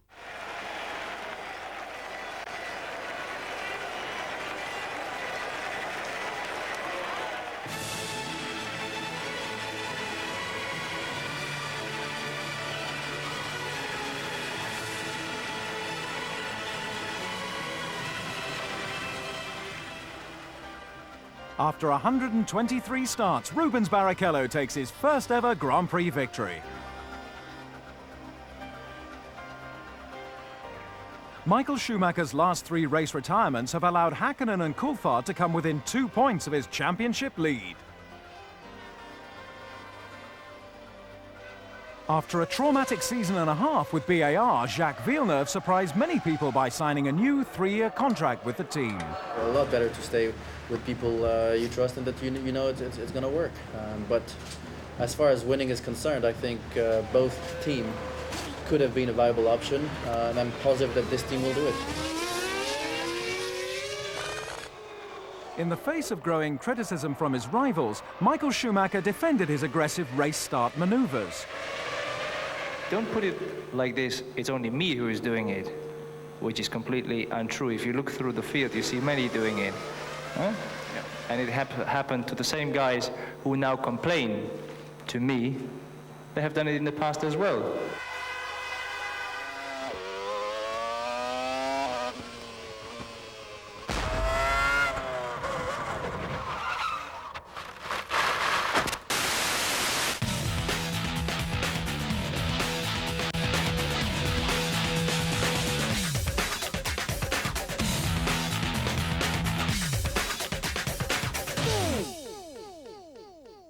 The Hungaroring circuit finds Schumacher and Ferrari under enormous pressure. The German has not scored a championship point since France. Pole position today is crucial.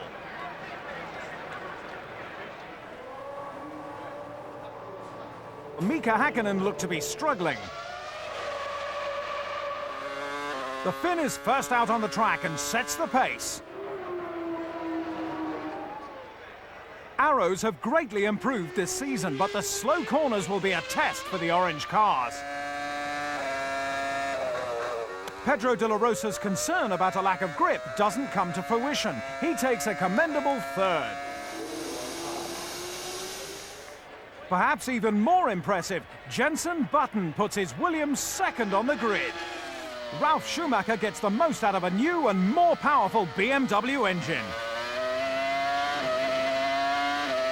He takes provisional pole. Minutes later, Coulthard shows the morning speed hasn't deserted him. Schumacher studies teammate Barrichello, calmly assessing the Ferrari's handling. Finally, 30 minutes into qualifying, Michael Schumacher rolls out of the garage. Overnight work on the car appears to have paid off. The German is in a class of his own. He takes pole with ease. Mika Häkkinen is first to challenge, but he's unhappy with the balance of his McLaren. David Coulthard is closer, but still a fraction off pole time. Schumacher has no need for a final run. He heads tomorrow's grid. We felt confident coming here, and I hope we can be confident going away from here tomorrow. I think it's a matter of setup. You either be fast out the straight or you be fast in the stadium, one or the other. Mika Häkkinen is not short of support in Hungary, where the start is all important, but he'll find it tough from 3rd on the grid. Drivers complete the warm-up lap and retake their positions for the start. 5 lights go out and the race begins. Schumacher hesitates. Häkkinen grabs the opportunity and dives down the inside. Ferrari have already lost the lead.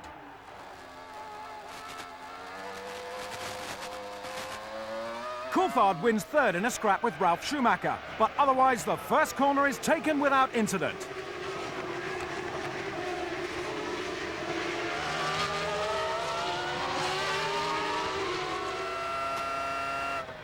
Villeneuve passes De La Rosa for 20th place. Both are trailing after a previous collision resulted in a pit stop. Alesi's race is over when a suspension problem caused him to clip the pit lane wall. Fisichella is also in trouble with suspected brake problems. Lap 27. Michael Schumacher is the first front-runner to pit. The first of 2 stops will temporarily knock him down from 2nd place.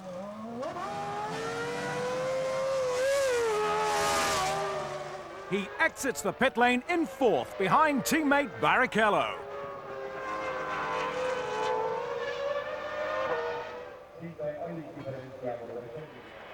Rubens allows the German to pass and Schumacher accelerates away.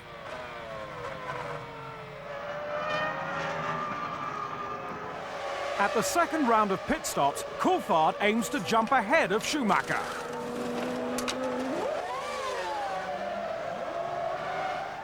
As he sprints to the end of the pit lane, Michael just beats him to it. The lack of overtaking opportunities means McLaren must really put the pressure on.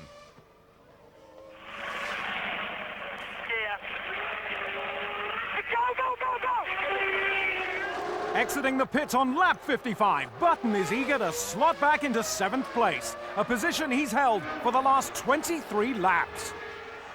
Unfortunately, the engine dies in the Williams BMW. Both Trulli and Irvine pass him. Standing head and shoulders above the rest of the field, Häkkinen steadies the pace in the last few laps. An efficient car and a master move at the first corner has effectively won him the race. A first-class victory for Mika Häkkinen.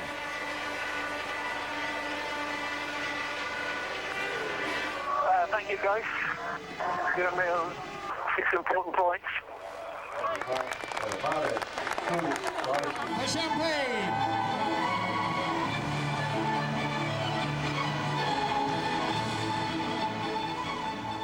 After race 12 of 1999, Häkkinen had 4 wins under his belt. This year, Hungary marks his 3rd. For the first time this season, a new name heads the drivers' table. Häkkinen moves 2 points above Schumacher. McLaren reclaim the lead in the Constructors' Championship. Jordan and BAR battle for 5th. BAR signs Panis for 2001. The best thing about Olivier's experience, I mean, he's 34 years old. He's been with Prost for many years, where he did very well. But especially what he's been doing with McLaren this year has been fantastic. And I think he's just matured brilliantly with the McLaren team. I'm very happy to come back for the next year for the race. And the choice with BAR, I think, is a very good choice. I'm very pleased to work with Jacques Villeneuve next year and the BAR team. I'm very happy. Giancarlo Fisichella is staying with Benetton for next season. It will be the young driver's 4th year with the Italian team. Mika, we know that you spend some time in holiday in Italy in the past. Is it a possibility to see you in the future more often in Italy, maybe in Maranello?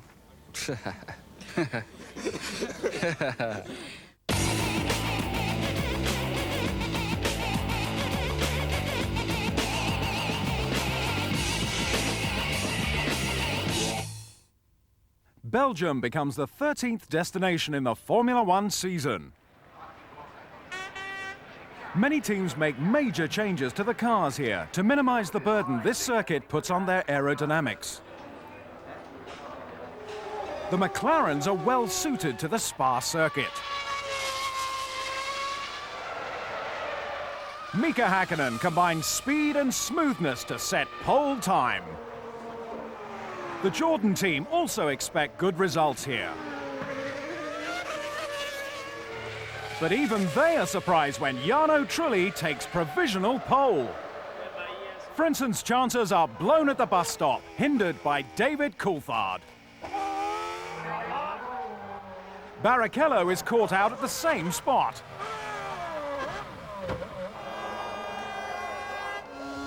Causing the biggest stir of the afternoon, Jenson Button beats off stiff competition.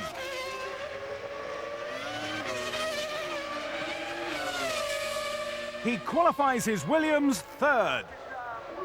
Jean Alesi spins the Prost at the bus stop, causing Schumacher to slow on his quickest lap of the session. Häkkinen's new pole time is left unrivaled. Fisichella's Sunday's warm-up was more of a demolition derby.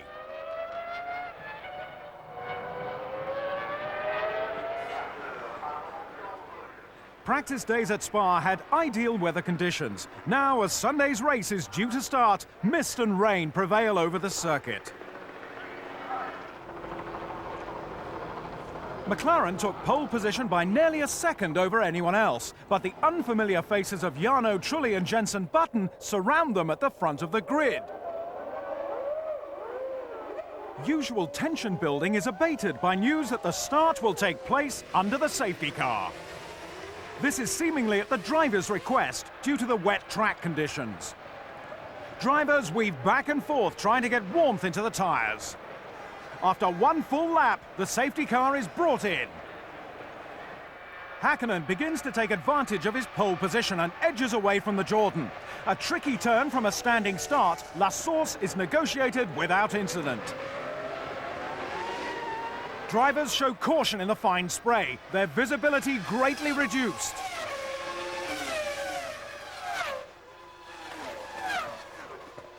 Positions at the front remain the same after the sweeping curve of Eau Rouge. At the beginning of lap 2, Michael Schumacher, who began fourth, begins putting the pressure on Jenson Button. David Coulthard tags on the back of the Ferrari, looking for his own overtaking opportunity. Before long, Schumacher is past the Williams. And at the next turn, Ferrari power eases him into second. Button tries to capitalize on the move, but is lucky to continue as he shunts the Jordan out of the race. Most cars, including Schumacher, are into the pits for dry tires at the end of lap 6.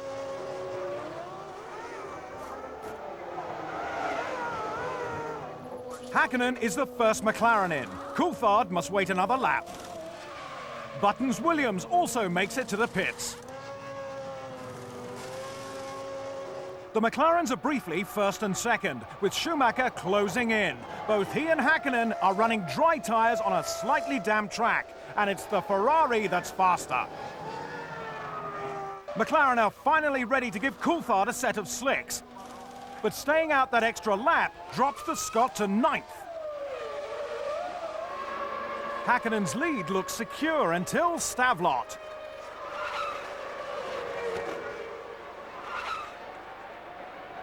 As the Finn recovers, Schumacher passes. The Ferrari pulls away at immense speed. The race could be decided, but Häkkinen's determination is not waning, and he puts in a charge of his own.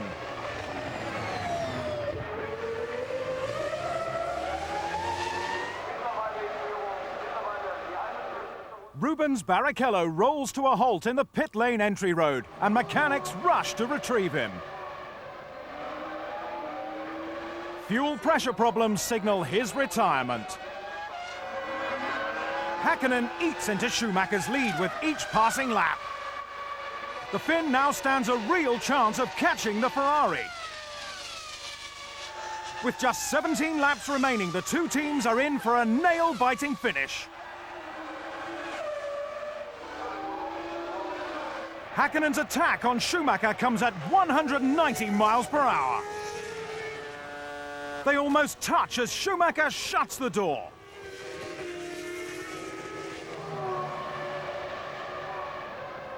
Further back, Coulthard gets a run on Jenson Button. The Williams driver has raced well, but losing fourth means settling for 2 championship points. The leading pair approach Zonta as they near Les Combes. This is Mika's moment. As Schumacher veers left, Häkkinen veers right, passing them both. It's an outstanding move, and the whole McLaren camp are elated.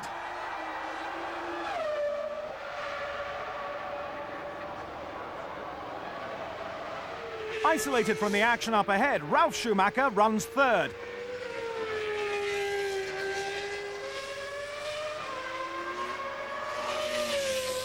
Häkkinen leads the place buzzing after his overtaking maneuver. He takes it steady in the last 3 laps, but is soon waved to victory by the checkered flag. Ron Dennis is overwhelmed. Mika's sensational move will surely go down in history. I knew that way following Michael, you know, it's no point to try to follow him and then try to overtake him and at the straight, because obviously he's not going to give me a room. It's correct? Yeah. So I took plan B and overtook the back marker and at the same time overtook the Michael. And it was great overtaking maneuver, and I loved it. I'm not sure if the Michael did.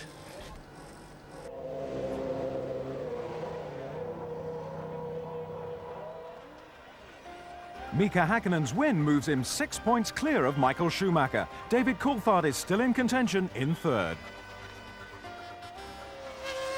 After a difficult debut season with French team Prost, it was confirmed that Nick Heidfeld has signed a 3-year contract with the Sauber team.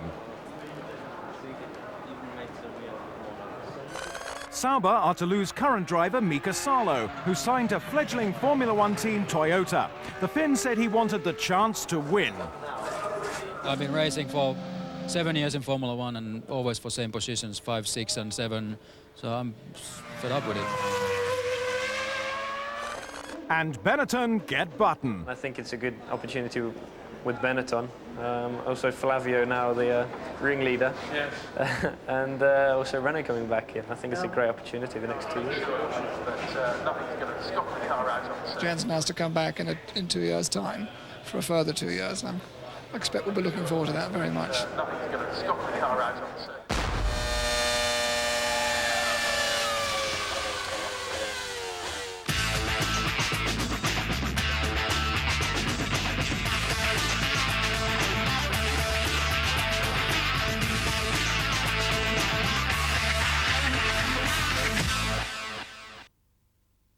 At Monza, attention immediately focuses on the new tight right-hander that is turn 1. It should make the race start interesting, but some drivers have other things on their mind. Qualifying is about to begin and the track is opened. Barrichello is sporting a rear wing slightly different from Schumacher's car. He runs fractionally quicker than his teammate. Häkkinen's best lap is still marginally shy of pole. The Finn complains of understeer. Matching Barrichello's wing setup, Schumacher tries to better his time. And succeeds! McLaren are still problem-solving. But Häkkinen's next flying lap shows they still haven't found the remedy. So far, we haven't had very often this occasion, and obviously we're very glad that we're back on the road.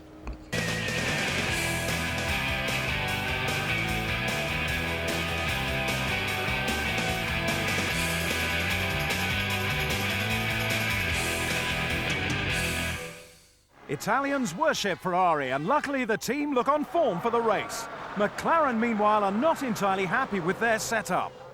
A scarlet wall faces Häkkinen. Schumacher dares him to have a go. At the start, most eyes are on Ferrari, but at the back, Alesi has stalled. Häkkinen takes second off Barrichello as they all head towards the first corner. Some don't make it that far. Diniz is pushed into Irvine by teammate Salo. Irvine's Jaguar retires and the two Saubers are damaged. Schumacher stretches his lead oblivious. The race order begins to take shape. However, lap 1 is destined for Monza mayhem. Triggered by Frentzen, 4 cars are involved in the smash. Seconds later, De La Rosa somersaults into the chaos. A wasted opportunity for Trulli, whose temper rises as high as the dust. Surprisingly, the race is not red flagged, but it proceeds under caution. Coulthard and Trulli argue over who's going to sit in the front. The Scot is resigned to a quiet race. Barrichello just broods. Finally, the lights go out on the safety car. Immediately ahead of the restart, Button is caught out by Schumacher's pacing tactics and sudden braking.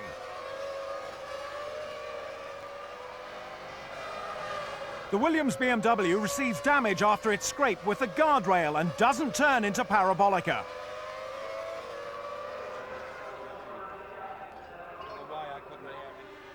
On lap 11, the safety car disappears and Michael Schumacher heads the field of 14. Now, a rare blend of teams.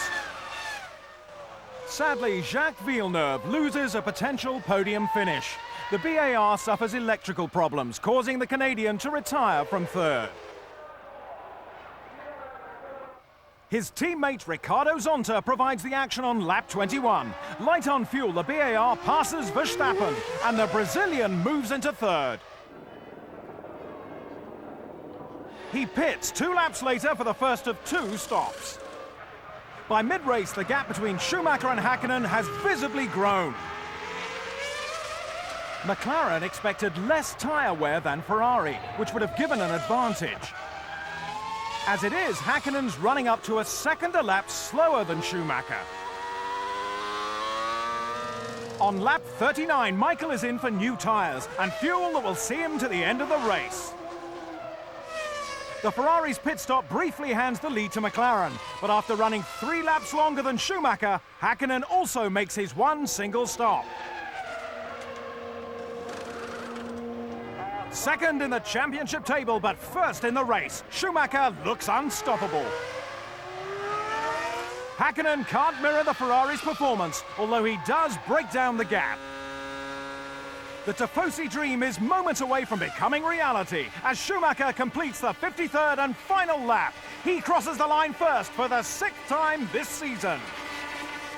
Yeah, fantastic drive, Michael. Perfect. Fantastic drive. Well done.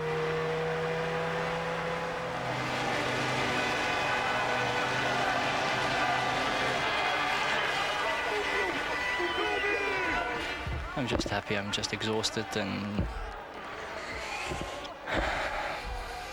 yeah. I'm not sure if you're aware, but this is your 41st victory, which puts you equal second all-time with Ayrton Senna. Do those records mean a lot to you? Yes, it does mean a lot to me. Sorry.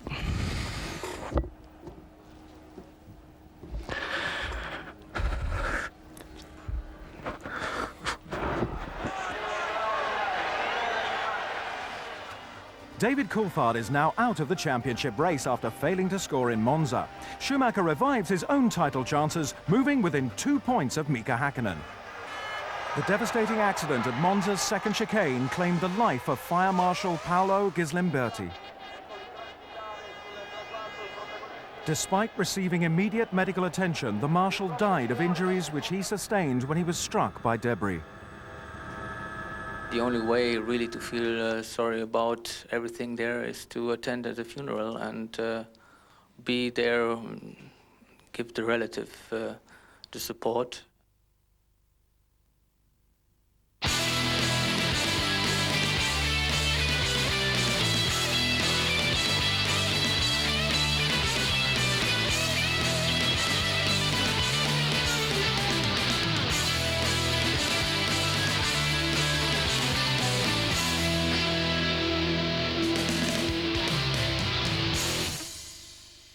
For the first time in 9 years, the US plays host to Formula One. Rich in motorsport heritage, what better place to bring a Grand Prix than Indianapolis? The Ferrari pair use the circuit's long straight to their advantage in qualifying. Schumacher manoeuvres into Barrichello's slipstream to get a tow. With his teammates' help, he improves on his own pole position time.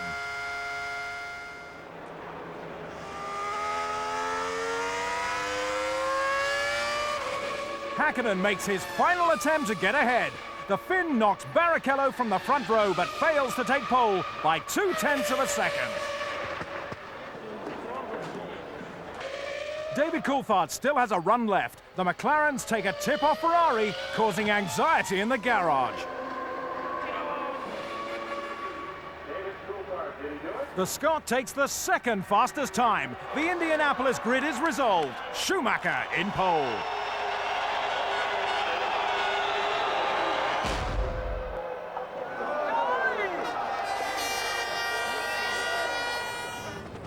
Indianapolis Speedway smacks an all-American stamp on Formula One.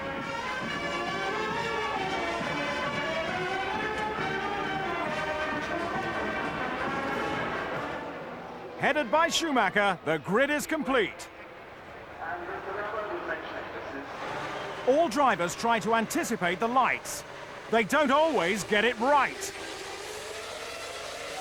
David Coulthard undoubtedly jumped the start. Surely a matter for the stewards. In the meantime, he leads. Schumacher is second, then Häkkinen and Barrichello. Trulli lies fifth, then Button sixth. The young Englishman takes a run at Trulli early on. It's not the first time they've collided this season, and they both receive punctures. Jordan driver Trulli comes to a stop soon after the incident. Barrichello pits as the drying track calls for slick tyres. Many other drivers will follow suit.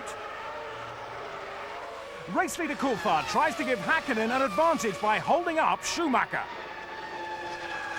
But the German is not playing the game. Coulthard doesn't make it easy. But the Ferrari goes through and into the lead. Still on the same lap, Häkkinen pits, taking on a set of dry tyres in the process.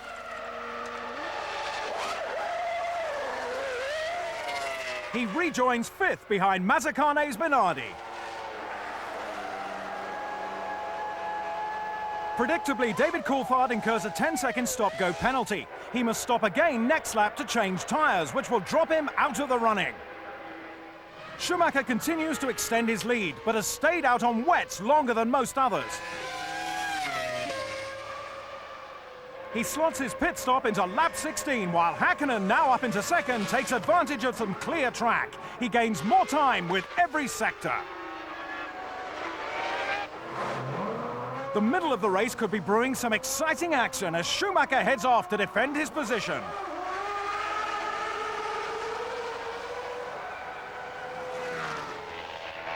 However, engine failure spoils all the fun. A severe blow to Häkkinen.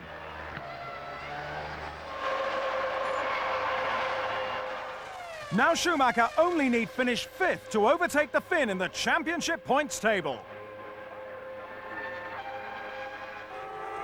An alternative battle develops later in the race. But Villeneuve hands his third place over to Barrichello.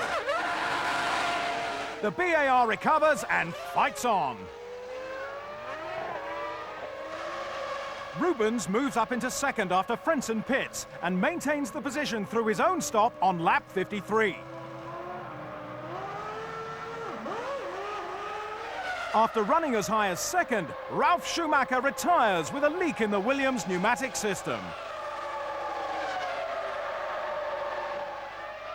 Villeneuve makes a comeback. Frentzen has something he wants, but third eludes him again. Get back to him pretty quickly, come on. No challenge equals lack of concentration. Thousands simultaneously draw breath as Schumacher spins just 4 laps shy of the flag. The Ferrari lives on, acknowledging the wake-up call. Schumacher, who now looks like the gambling man's favourite for the championship title, is waved to a win by Tony George. It's the first time we've been here, and I guess nobody of us expected to have such a great welcome from the American fans, although it's probably not only American because they came here from all over the world. But seeing so many people here celebrating with us this victory, 1-2 for Ferrari, it's, yeah, the best. Schumacher surpasses Ayrton Senna's record number of wins. Senna coincidentally won the last US Grand Prix in '91. One more victory stands between Schumacher and the championship title. 8 points behind, Häkkinen is now his only rival. The 20 points at stake are not enough for Coulthard. Champ Car star Juan Pablo Montoya is set to join the Williams Formula One team next year. Well, clearly we think that he's a very talented driver, and I don't think he has done anything but learn and improve by racing over here for 2 seasons. After a troubled season, Prost are to part company with Peugeot, favouring a supply of customer Ferrari engines. It's the best news of the year, and we made an agreement with Ferrari for the next 2 years.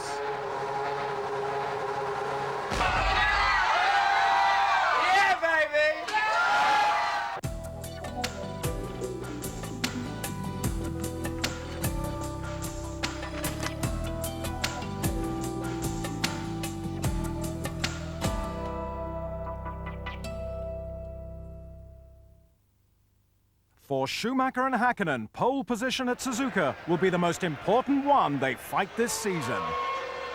Schumacher has already set Häkkinen a target. The Finn's lap is quicker, giving him provisional pole for the first time this session. Under pressure, the German makes another run.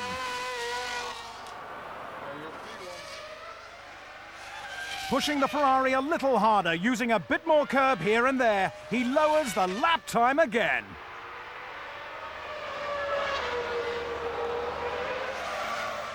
As the hour passes, Häkkinen has one last chance to recover the top spot. Through the first sector, he's up by 0.02 of a second, but he needs a faultless run to maintain it. An Arrows has slowed him by a fraction, and when he crosses the line, it isn't enough. Schumacher fronts the Japanese grid. Schumacher! Race 16 is just moments away. 14 minutes.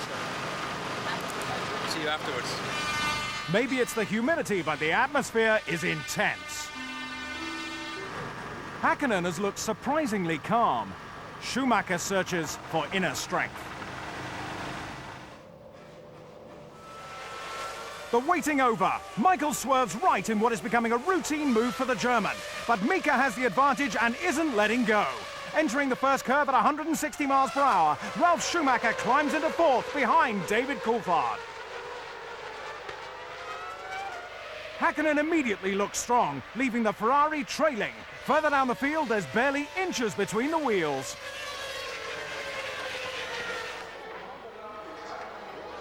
Car number 1 looks to be edging away. Schumacher's crew show him the statistics, putting into perspective the work to be done. Jean Alesi's Peugeot engine decides to blow in a big way on lap 19. The Prost comes to rest in the center of the track, bringing out the yellow flags. From the leaders, Häkkinen is the first to pit on lap 22. It comes later than expected for a 2-stop strategy, though his pace suggests that is the case. Schumacher approaches his own stop. The German's in-lap is around a second quicker than Häkkinen's. The Ferrari crew get to work on Michael's car. He's stationary for just 7.4 seconds.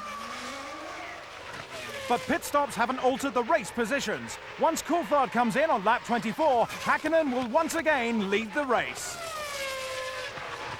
Schumacher is some 2.4 seconds adrift.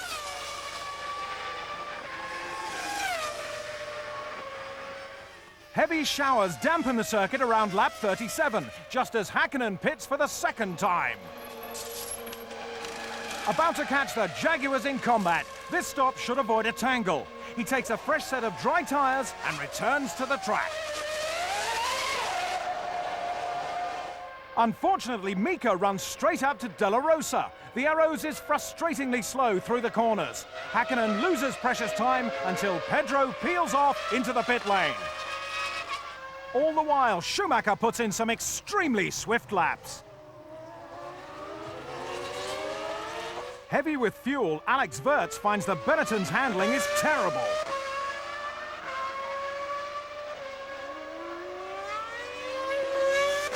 He becomes an obstacle for Schumacher, who's heading for the pit lane. Lap 40 and Ferrari need to work quick if they want to keep the lead.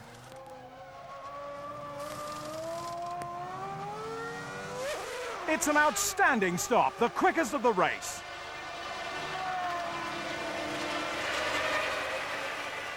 Having encountered more traffic, Häkkinen has barely come out of turn 18 as Schumacher exits the pit lane.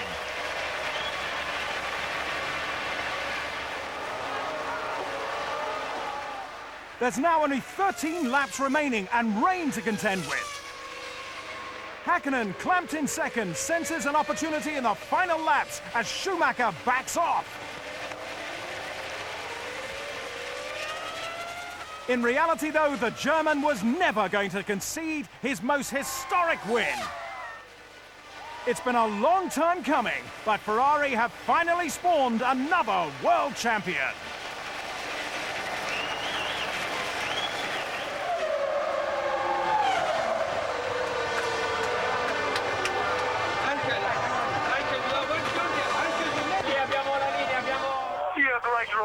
You're great, Ross. All of you guys. Oh my God. Yeah! We did it. We did it. Oh, thanks. Oh, give Corina a big kiss for me.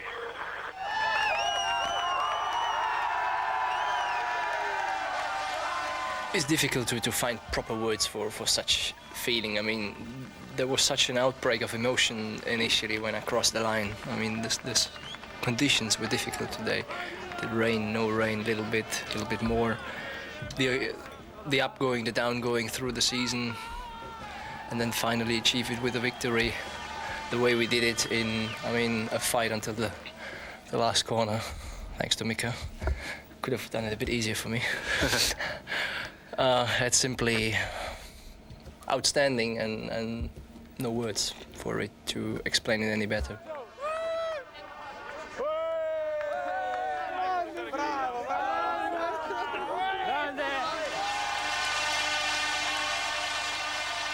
Michael Schumacher takes his third win in a row, mirroring the start of the season. Winner of Japan for the last 2 years, Häkkinen settles for second. Satisfying Ferrari's 21-year craving, Michael Schumacher wins his third World Championship title.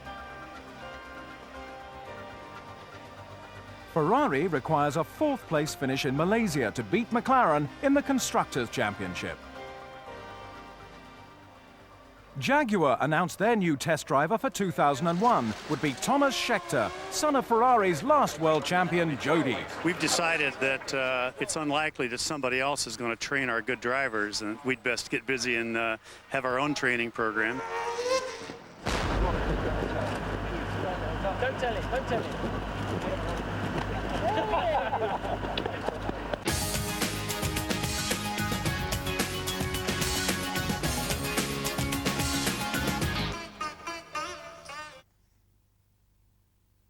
Michael Schumacher may have won the Drivers' Championship battle in Japan, but pole position in Malaysia will be fought with as much intent. Ferrari aim to secure the Constructors' title. Pole position would help that cause. Nobody's been able to beat Schumacher's current pole time, except, of course, himself. He runs 4/10 quicker. Barrichello saves his best run until last. But he hasn't got the edge on Schumacher. McLaren are not out of the equation. The session is winding up as Coulthard knocks Barrichello aside. Häkkinen comes round to complete his final lap. He takes the front row spot next to Schumacher, while Barrichello is dropped to fourth. The race is long. We know we have a good car, and let's see what happens.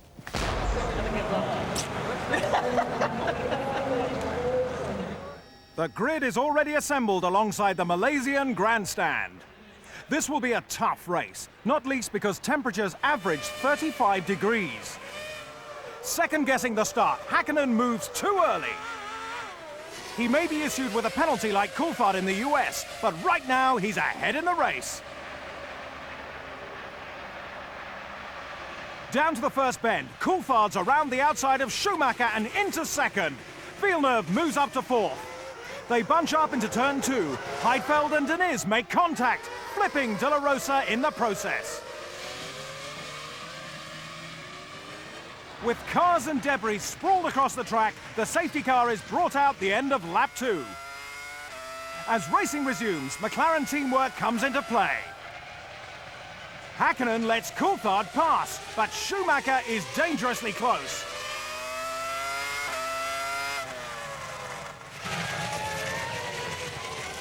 Before he knows it, the Finn is moving backwards through the field. Schumacher takes second, Barrichello third.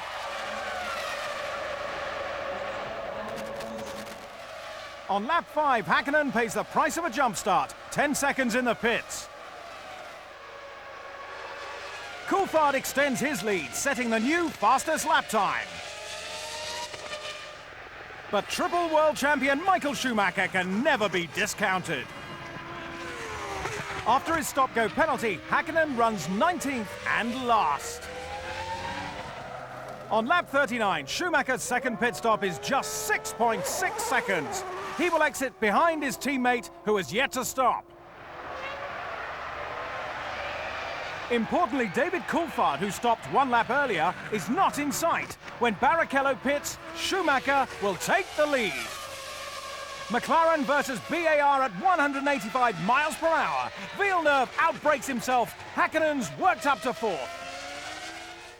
Johnny Herbert's last Formula One race ends with a bang. The Jaguar crashes out with rear suspension failure. Herbert suffers minor leg injuries. By the final lap, Ferrari are due 14 points, 11 more than needed for the Constructors' title. Schumacher finishes the season how he started it, with a win. Only this time, he's a world champion. Yeah, we did it. We won the Constructor Championship after all. Not by just taking 3 points, by winning and becoming third. That's just, I think, the right result, what the team deserves. Schumacher's 4th win in a row, his 9th of 2000. Eddie Irvine is in the points for only the 2nd time this season. With a 19-point advantage, Michael Schumacher takes his 3rd World Championship title, ensuring his name goes down with Formula One's all-time heroes. Ferrari repeat last year's success, winning the Constructors' title by 18 points. McLaren are 2nd again. Malaysia was the final Grand Prix for Brit Johnny Herbert. In a career spanning 11 years, he has won twice for Benetton and again most recently with Stewart. For the last season, he has partnered Eddie Irvine at Jaguar. My goal of being a world champion is not there anymore, and if that goal is not there anymore, then there's no use just driving around in circles just for the sake of being in Formula One, because that's not what I want to do.